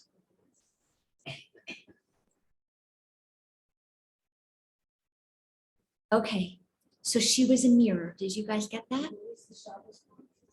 And Shabbos. Friday night, they make a Berei Minei B'Samim. Yeah, the idea being that smell is the only one of the 5 senses that didn't get infected with the energy of the snake, of the Nachash. That it's a spiritual sense. It connects us to our neshama.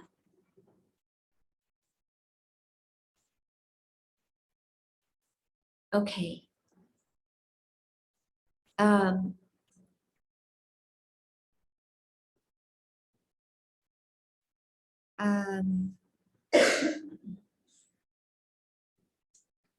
This is from a Gemara into the Sanhedrin, and it's Daf Ayin Dalid or 74 Amud Bet,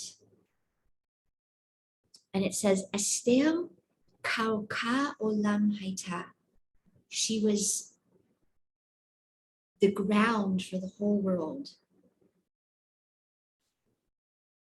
In other words, she's Mother Earth. Esther Kauka, which is Kuf Reish Kuf Ayin. Which, what do you see in the word Kauka?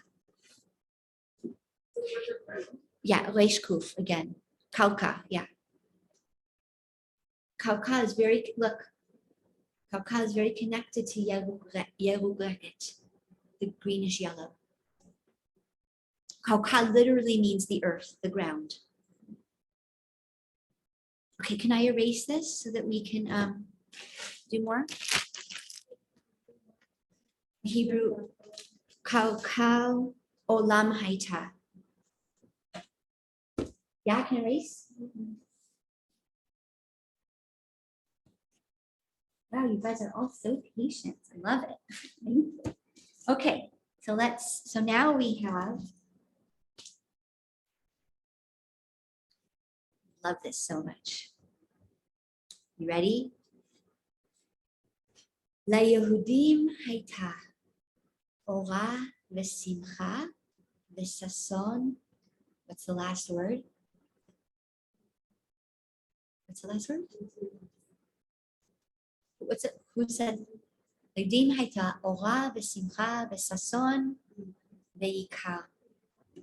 What's Ve'ikar? Expensive. Yes, valuable. Value, worth. Do you see it's the opposite of keri? It's the opposite of lake.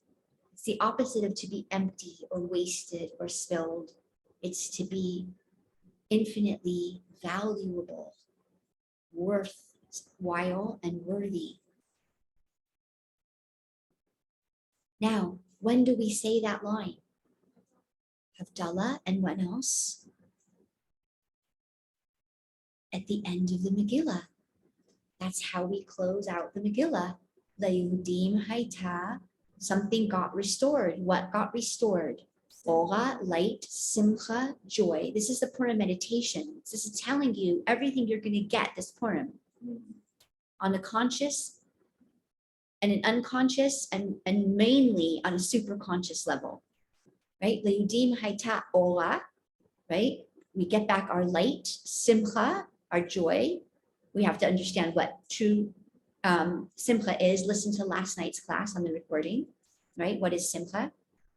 Leudim haita ora v'simcha, sason. That's a different type of experience and energy of happiness and joy. And yoker, we get reconnected to our worth, our value. What is my life worth? What am I worth? Yoker, yakal, right? Yakal. So we say it at Havdalah, and we say it as a meditation and almost as a closing chant at the end of the Megillah reading. Yeah? You hear that? So we said that green is Bina. So now let's say what Bina is, because it will tell us what is green. You understand? Yeah? So Bina is tshuva. So what we're saying is green is the light of tshuva. I thought green was fair. Yes, there are different systems, and we're going to play with both systems here. And yes, they are both systems, absolutely. And Bina is the future. Bina is the feminine. Bina is from the word livnot, to build, to expand, to grow. You're getting the greenness of this, I hope, right? And Bina is connected to Shmi'ah, hearing.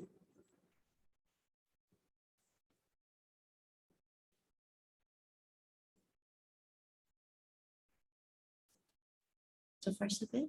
Interesting, because it's mortified to hear the guards, to throw the shoes, and she went. This is a deep inner listening. This is an inner type of, like when we say Shema Yisrael, right? It's an inner, a very inner listening. Okay. So you're going to have to follow my thoughts here. So let me take you through this step by step. Okay. So if Bina is green and Bina is tshuva, Bina is the left side. Right? Bina is future. Bina is the nukva or the feminine. So Bina is receiving. But there's a type of rectified receiving. What's rectified receiving, by the way? Birthing. It's to grow and to build, right, from the word livnot. And it's the faculty of inner, deep listening or hearing, taking it in, right, like Shema. Interesting, and Jody pointed this out last year, that the dollar bill is green, right? It's a symbol of wealth and abundance. And when I was preparing the class, I learned something very interesting, that in the time of the Renaissance and the Middle Ages, only royalty could wear red, and only nobility and particularly bankers could wear green, and all peasants had to wear brown and gray. 50 shekel bill green? Yeah. Bina? Oh, the Bina bill! How beautiful! Oh, the Bina bill, that just changes everything. Oh my gosh, I'm never gonna look at it the same again. Oh, thank you for that. That is so wonderful. Ah. Wow. Okay.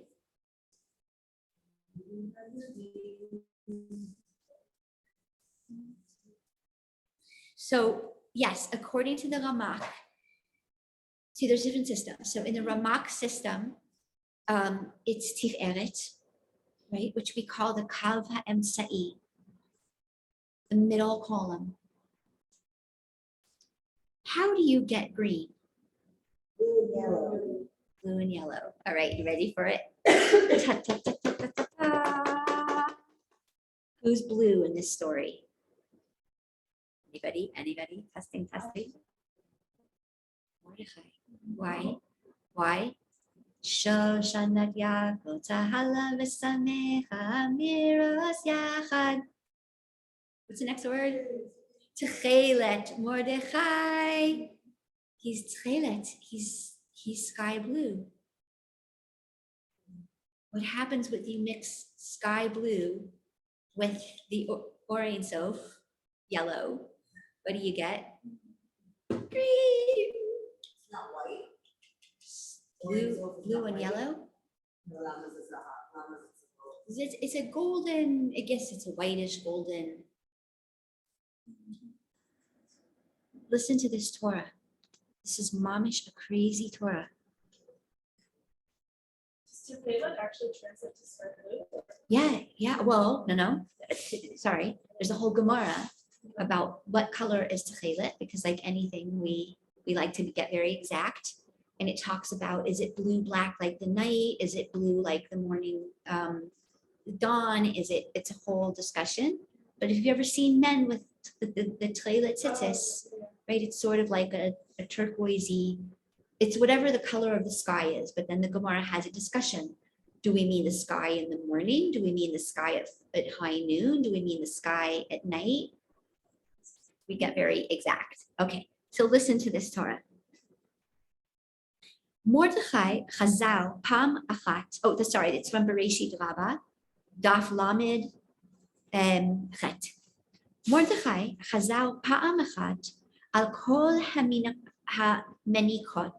velo matzal Esther le'auto menika v'haya menika hu. This blows my mind. All right, listen to this. It says Mordechai went looking everywhere for a nursemaid for Hadassah, Esther, right? Because her parents died, right? She was an orphan. Who was her father? Mordechai's uncle, Abichail. Right? Esther bat Abichail. It's her father. Abichail was Mordechai's uncle. I'm going to give you guys the whole rundown, but I doubt it will happen today because we didn't even finish our green part yet. Okay? So listen to this. Mordechai goes looking through the whole city for a nursemaid for Esther, and he can't find anyone to nurse her. So what does he do? Blow your mind? Miracles? Okay, so you're asking how from here. No, that's. Take it in here. What does that mean? And now imagine that if he's nursing her and he's blue, right? He's Tchelet Mordechai, and he's giving her light, sustaining her, right? What does it turn into when it hits her? Green. You understand again? Blue and yellow makes green. Blue plus light makes green. So he nurtures her greenness. What do we mean by this? He's cultivating green in her. What is green? In the Lashon of Kabbalah and Chassidut, compassion, rachamim.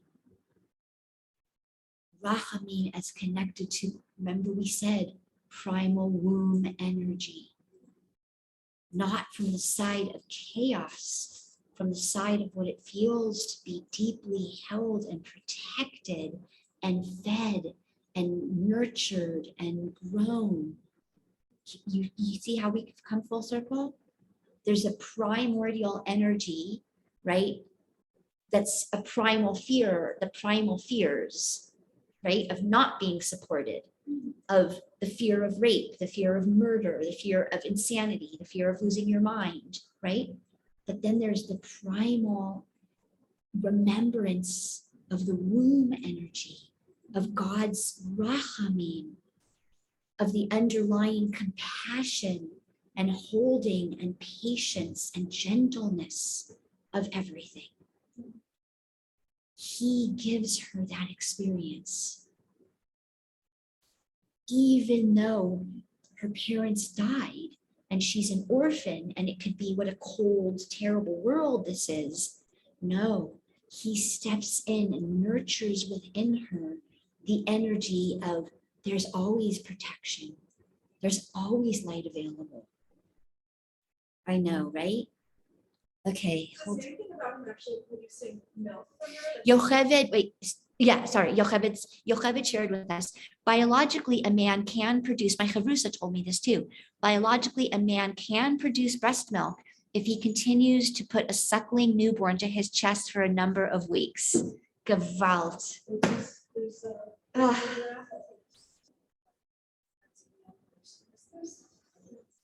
But what does this mean to us Kabbalistically? Do you understand? It's the integration, the masculine stepping up to integrate its full feminine. And then that gives Esther an experience that no one has ever had of balanced masculine feminine energy. Do you understand that her husband and her mother are the same person energetically? Her father, her mother, and her husband are all the same person to her energetically. You understand what I mean by that? Mordechai adopts her as his daughter. He nurses her, which is to be her mother, and he marries her, which is to be her partner. Talk about the integration of the masculine and the feminine. And that's part of why she's green. You understand? Isn't that blow your mind away, Torah? Now understand, every single one of these colors matters. And just to remind you, we're going to see these colors in Mordechai's clothing in the Purim story. And we're going to see these colors showing up again next week when? In the Mishkan, when we put all the pieces back together. Get it? You're supposed to go, whoa! Come on, Zoomers. Unmute yourselves and give us a whoa. You understand? Every one of these colors is talking about a sphira, an energy that shows up in our life, a part of our psyche, an experience in life. Right now, they're all refracted. Except when we get to Purim, we're going to start to what? Put the pieces back together again. And it's going to be reflected in what we're doing in the Parsha. We had Egel HaZahav. We stepped again out of alignment. We stepped back into fracturing. We stepped back into the shattering of the vessels. But right after that, we've got the Mishkan. And we're putting all the pieces and the colors back together so that Tchelet, blue, and Shani, red, become what? Purple. All the colors that we have in Mishkan. Yeah? You with me? Red and blue make purple. Am Segula, a nation of purpleness. Am Segula. Segula is a treasure. Segula is purple. What does that mean? Why do we care? What does red and blue mean? It means to join the chasadim, the tchelet, and the gvurot, the red, to sweeten everything, to blend everything, to reconnect it. The middle. So where can we see the two different color trees? What do you mean? You mean Eitz Hadat and the Eitz HaChaim? Is that what you mean by the two trees? Oh, by the way, he gets hung on the Bina tree. Oh, no, I meant the. Right? It's 50 Amotai, right? Okay, wait. I'm getting ahead of myself. I'm going to focus. Okay. Now we're also, remember that, okay, I'm not going to unpack this too much right now. Okay, so we'll say another thing. Can we erase? Everybody okay if we erase this? Okay, so the very obvious thing that we didn't say yet is yerek, vegetative life. Right? All vegetative life is called yerek.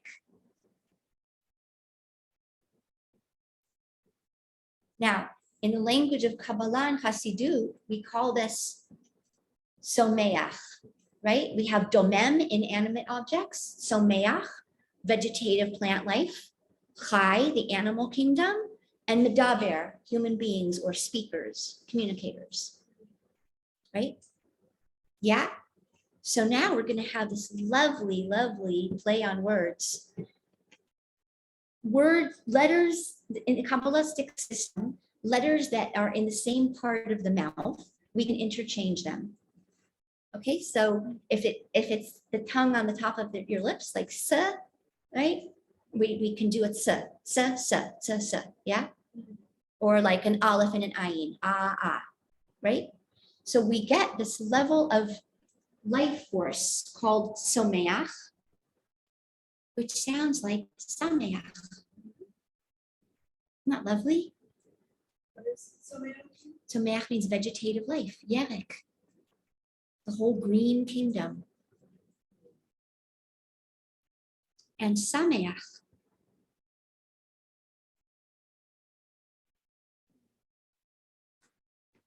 Okay, so we didn't put on the list. I have such a yummy thing to give you guys, but it just depends on how much time and energy people still have. I'm going to put on here something that I hope will blow your mind in the best way. It blew my mind in the best way. And it was a teaching that I saw that somebody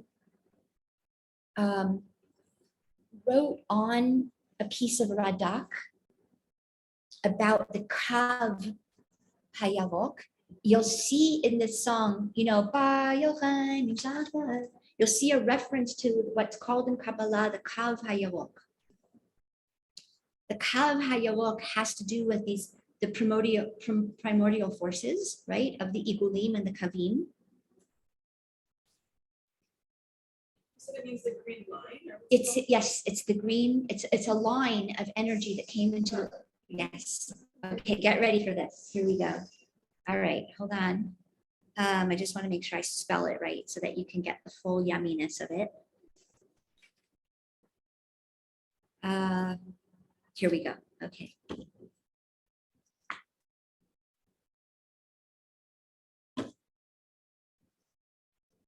You guys are just going to love this so much. Ready? Da-da-da-da. Anybody know what that is? The Aurora Borealis, which is the northern lights, and they are primarily what color? Green. Yes, primarily green. We see the green the most. Now, this is going to blow your mind. I saw this Torah that a person wrote on a teaching from Radak that the Kav Hayavok is the primordial Kav, right, that came into the vacated space, right? And that it's green. And the question was on this Radak, is the Aurora Borealis literally the primordial lights? So then I was researching the primordial lights, and I'll just give you guys this because I thought it was so interesting. So there's a solar wind. It's not the light from the sun. It's the solar wind, right? Reaches the Earth's magnetic field. The magnetic field forces the solar wind away from the center, from the Tiferet, to polarize it into the North Pole and the South Pole, right? And in the north, which is the place of the Gvurot, the Tohu, we get the Aurora Borealis. In the south, it's called something else, which I'm forgetting right now, and I forgot to write it down, which is the Aurora, it's when it hits the South Pole. This blew my mind. This just blew my mind.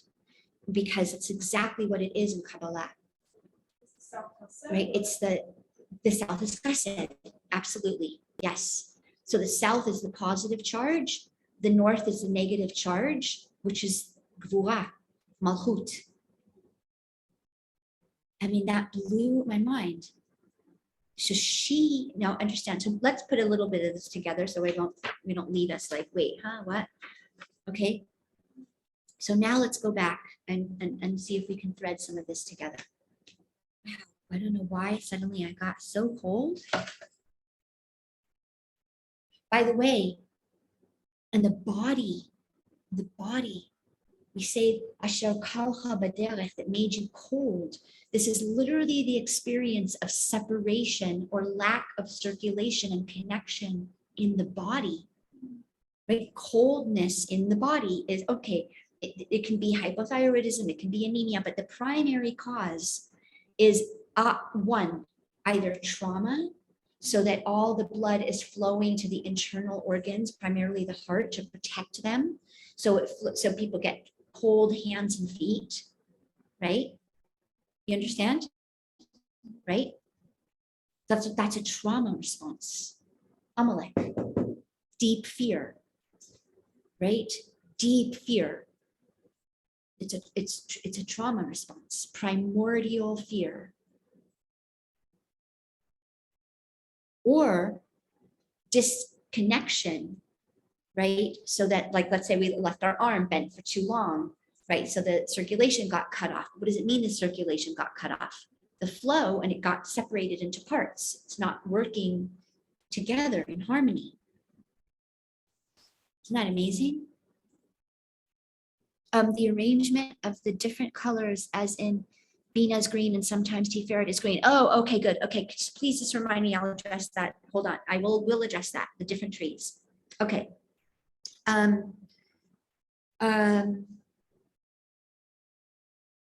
and the last one is the difference between Bilam and Moshe, and how they were called and how they connected to Hashem. So we've got Vayikra with the little aleph. Look at what it is. It's Vayikal with a one. Vayikal with a one. The one is calling you.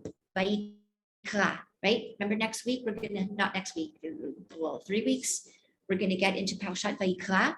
It's the word Vayikal. You are valuable. You are worthy. And the one is very intentionally calling to you. Can you see that? As opposed to the way that Bilam, Hashem says with Bilam, it was casual. It was vayikal, without the aleph, and more of the sense of by accident, right?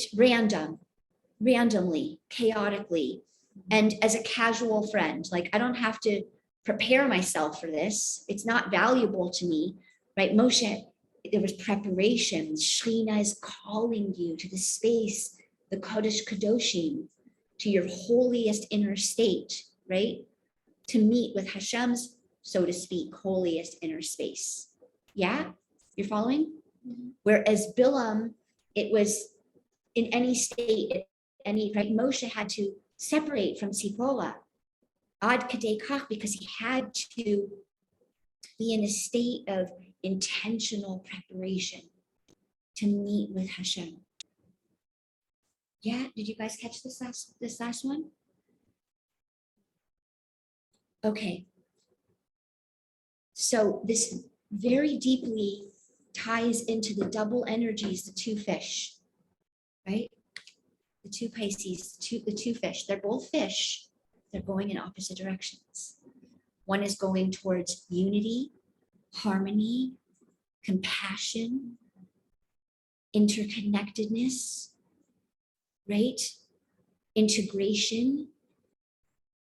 And one is going the opposite direction into coldness, separation, which by the way also means separating body and soul. Pisces are very prone to being alcoholics and drug addicts because it's very difficult for them to land in a body. They only want transcendent and God and that state of unity, but they don't know how to do it partnering with their partner, Virgo, through the body, in the body, not out of the body. Right? So there's a deep shadow side of the Pisces energy using drugs to touch God. But we call that lights without vessels. We want lights in vessels. Okay, so I guess we're gonna just wrap and then open for questions. So remember in the Midbar, Hashem tells Moshe to tell us, if you serve me in a casual way, just when you feel like it, I'll also only be available to you in a casual way when I feel like it. Right? This is mamash a pasuk from the Torah. If you casualize me, however, if you treat me with reverence, I will reveal to you your great inherent worth and value. It's not a worth and a value of doing. It's a worth and a value of being.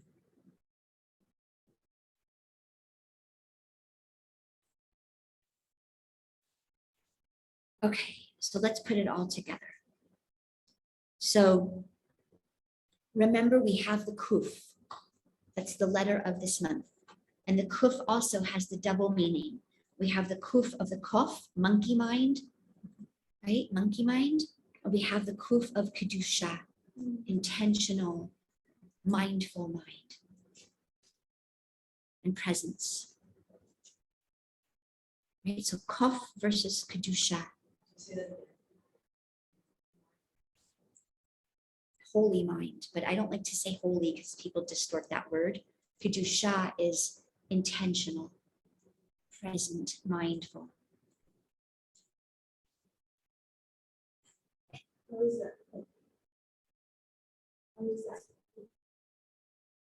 Oh, the letter kuf itself represents kuf like kof, like a monkey, but it also represents the kuf of kedusha.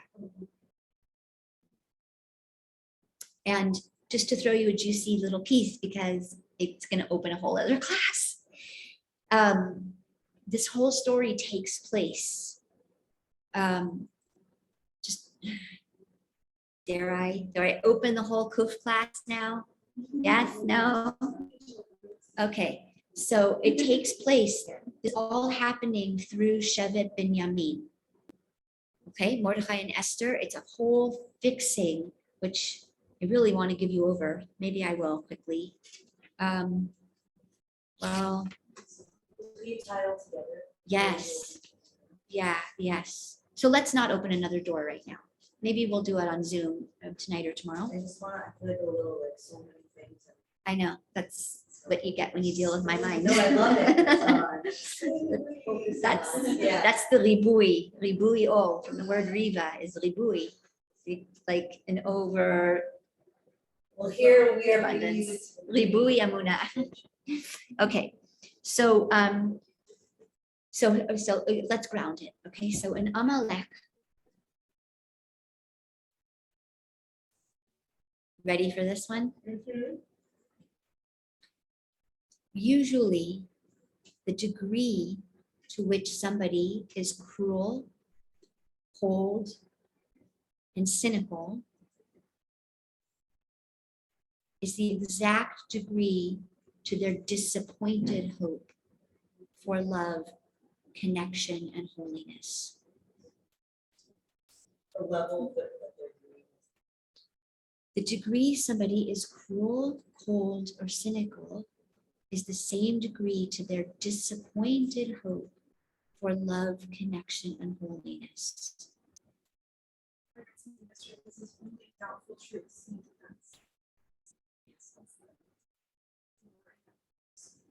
Do you understand what we mean by that?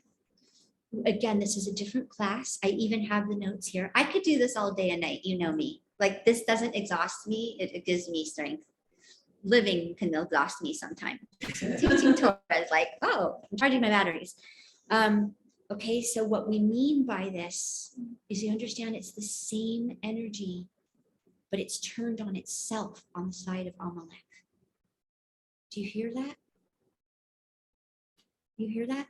It's the disappointed hope in holiness, in connection, in love, in compassion, that when the person reaches a certain level of disappointment, it turns on itself.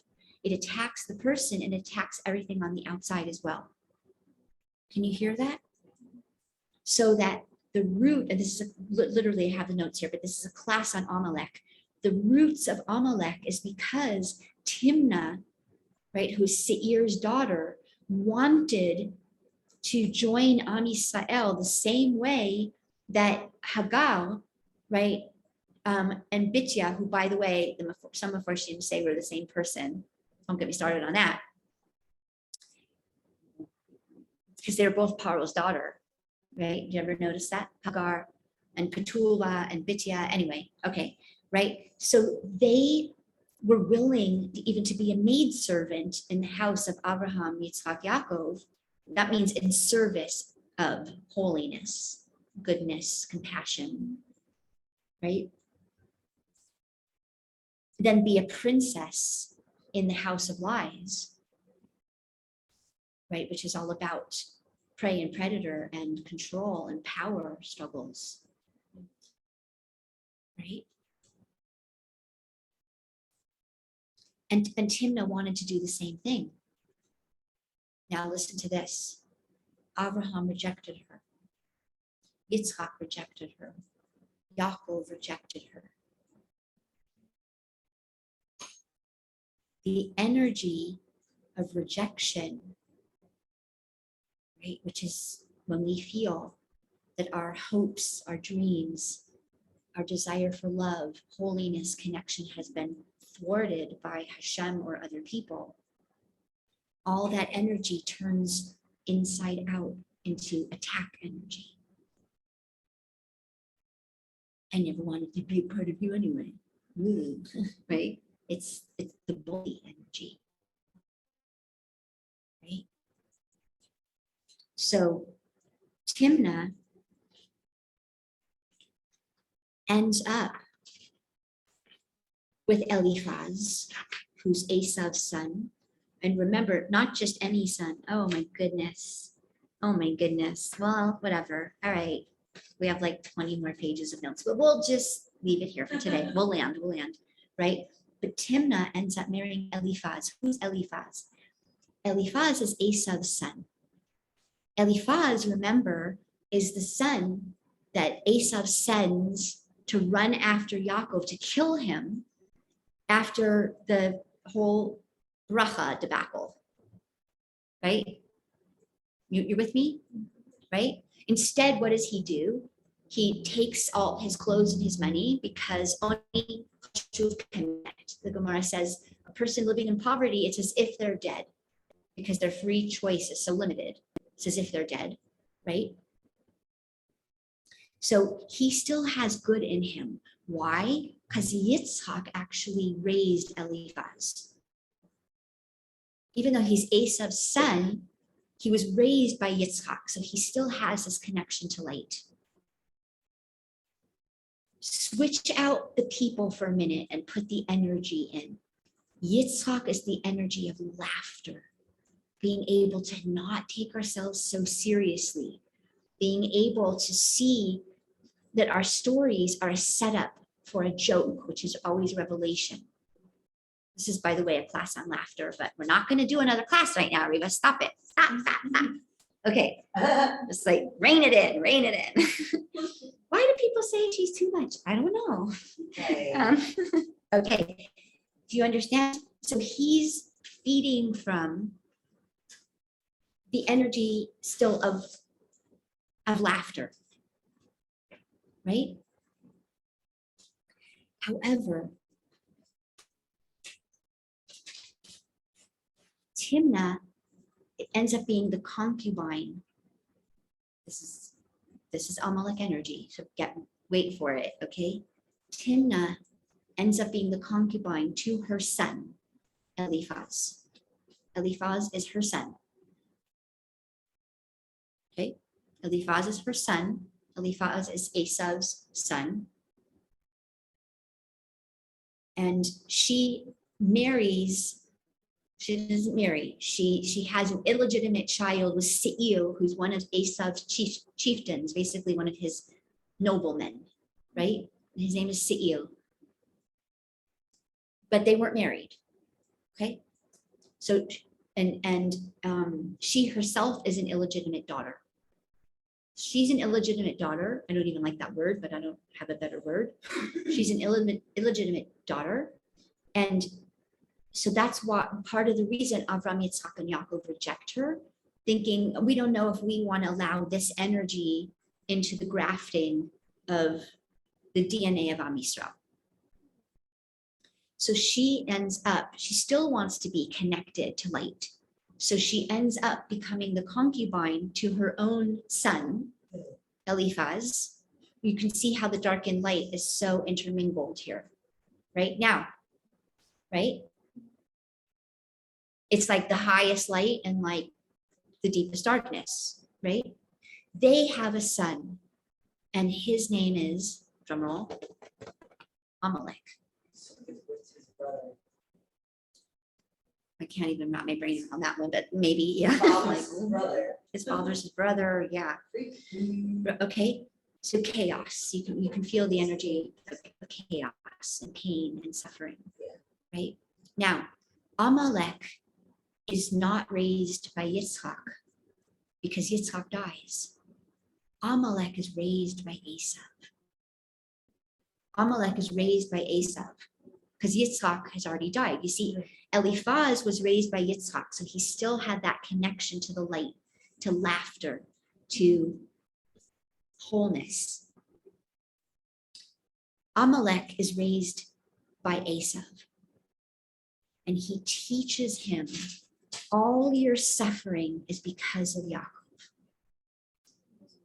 Is because of Yaakov. They didn't want you.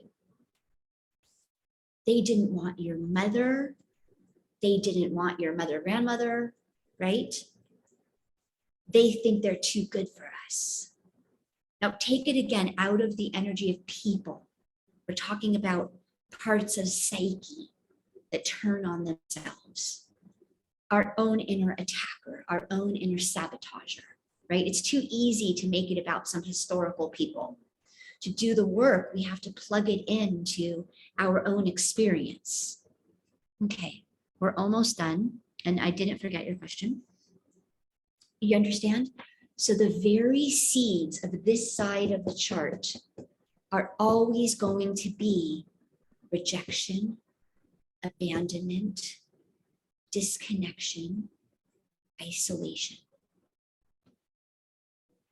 Whenever we come up against those experiences, it will bring up within us the cynicism, the coldness, the emptiness, the meaninglessness, right? The it's just suffering and there's no meaning, there's no joy in any of it. It doesn't matter, right? Can you hear that now? And ultimately the Eitz Hada'at, consciousness, because it all comes from Haman, Hamina, Etzazehaltem. Have you allowed this belief system into your mind? I'm not lovable.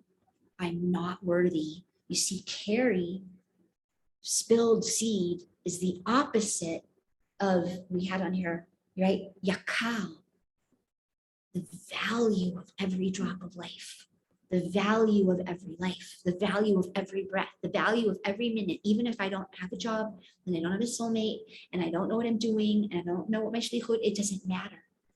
The value of life, the intrinsic joy of just being offered a next breath.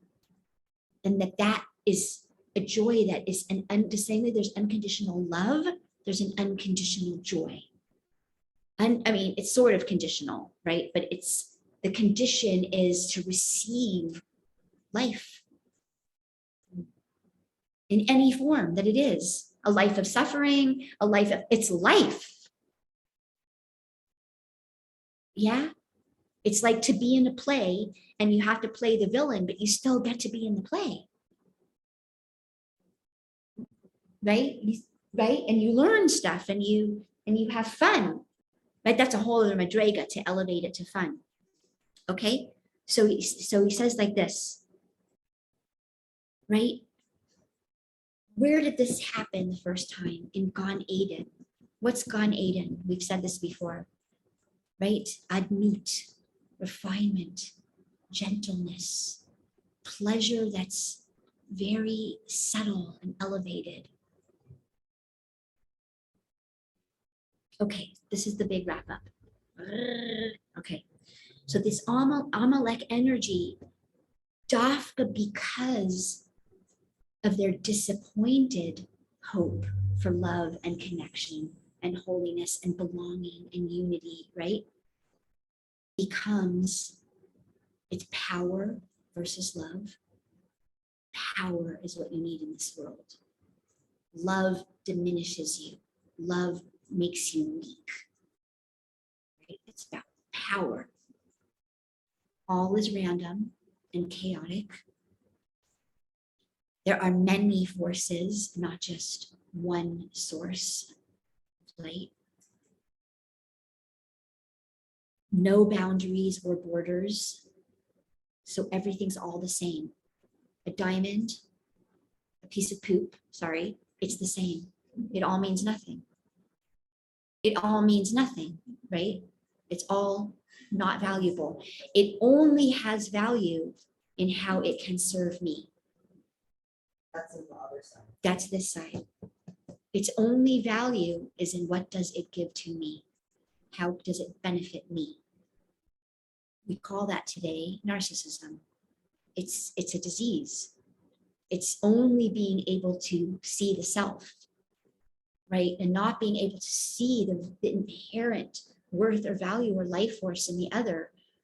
Because most narcissists were so deeply wounded, they're just stuck in self-defense mode all the time, survival mode, right? What can you do to help me survive? What can you give me to help me survive, right? And the background of it is this lekamut, the tohu, the bohu, empty, dark, chaotic, right? Esther is tohu energy. She's rectified tohu energy. It's, right, it's tohu, what we talked about before of the tohu energy. It's light, it's energy, it's creative energy, it's imagination, right? It's right, it's that same energy, but using it in service of. You hear the difference, right? And that energy in Kedusha is Hashem is in control. All is precise. This lays the foundation of Tikkun, right? All is precise. Borders create true intimacy and closeness. Beyond the limits of cause and effect.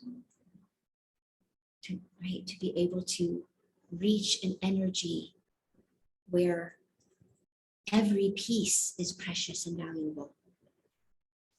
Hashem is behind all reality and all events. Behind and in, present. Behind and in and present. Okay, that's today's class. That's a wrap.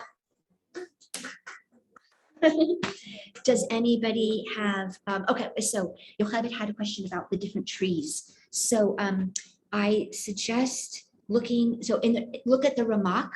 The Ramak holds green to be Tiferet, to be Zah, to be Zer Anpin. And that will give us the energy of Rachamim, of compassion. And let me just think for a second what is another system that you can look at. we'll look at the Aries system. And look on Rev Ginsburg's website, Gal Einai, right? GALEINAI.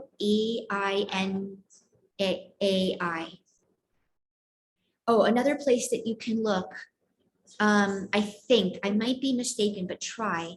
I think in R.A. Kaplan's Inner Space, I think he also goes through the colors and the sphere in different systems. I think so. Yeah. Oh, okay. Does anybody want to unmute from Zoom? And first we'll do questions, clarity, and then we'll do tefillah bracha. Does anybody have a question or need clarity about anything?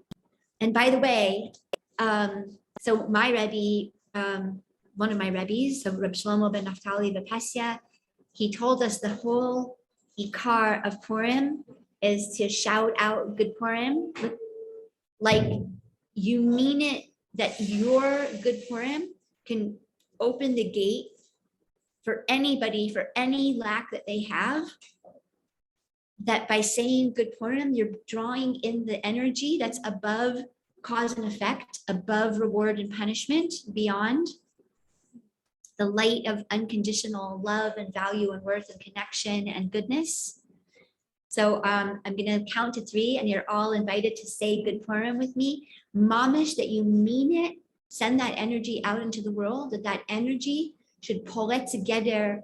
It should open any limiting beliefs about ourselves, limiting beliefs about our worth, limiting beliefs about the goodness of Hashem, limiting and just burst through all of those limitations of what is possible on these frontiers of creative imagination and unity and love and healing and living life mamish on the level of our highest and deepest dreams here, while we're here, not after we die, right? We're going to do a 1, 2, 3. You're all welcome to unmute to good Purim with us. You ready? Unmute. All right, here we go. 3, 2, 1. Good Purim! Good Purim! All right, any questions, comments, last, anything? I know, I honestly, now I feel like a wet noodle. I'm like, what? Anybody take any piece of anything and please, right, we always want light and vessel. So use it from your mind, put it into your speech, connect it with speech, connect it with your heart right now, right here, and bring it into your body, your experience, your speech, your intention. Turn it into a bracha and or tefillah for all of us. Invitation, no force.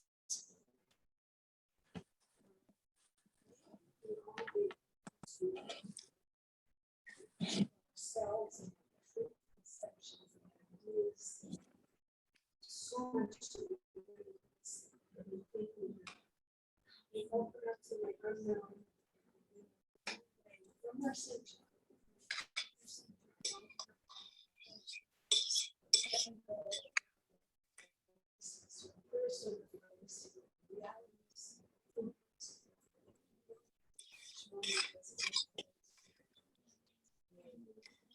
Okay, gentle reminder, the class is 25 shekels. I don't want to know who gives or doesn't give because I know some people can't give. There is a tray over there for whoever can and wants to give. You can also deposit it in my Swiss bank account. You can deposit it on kavconnect.com. So that's KAVCONNECT.com/Reva Emunah.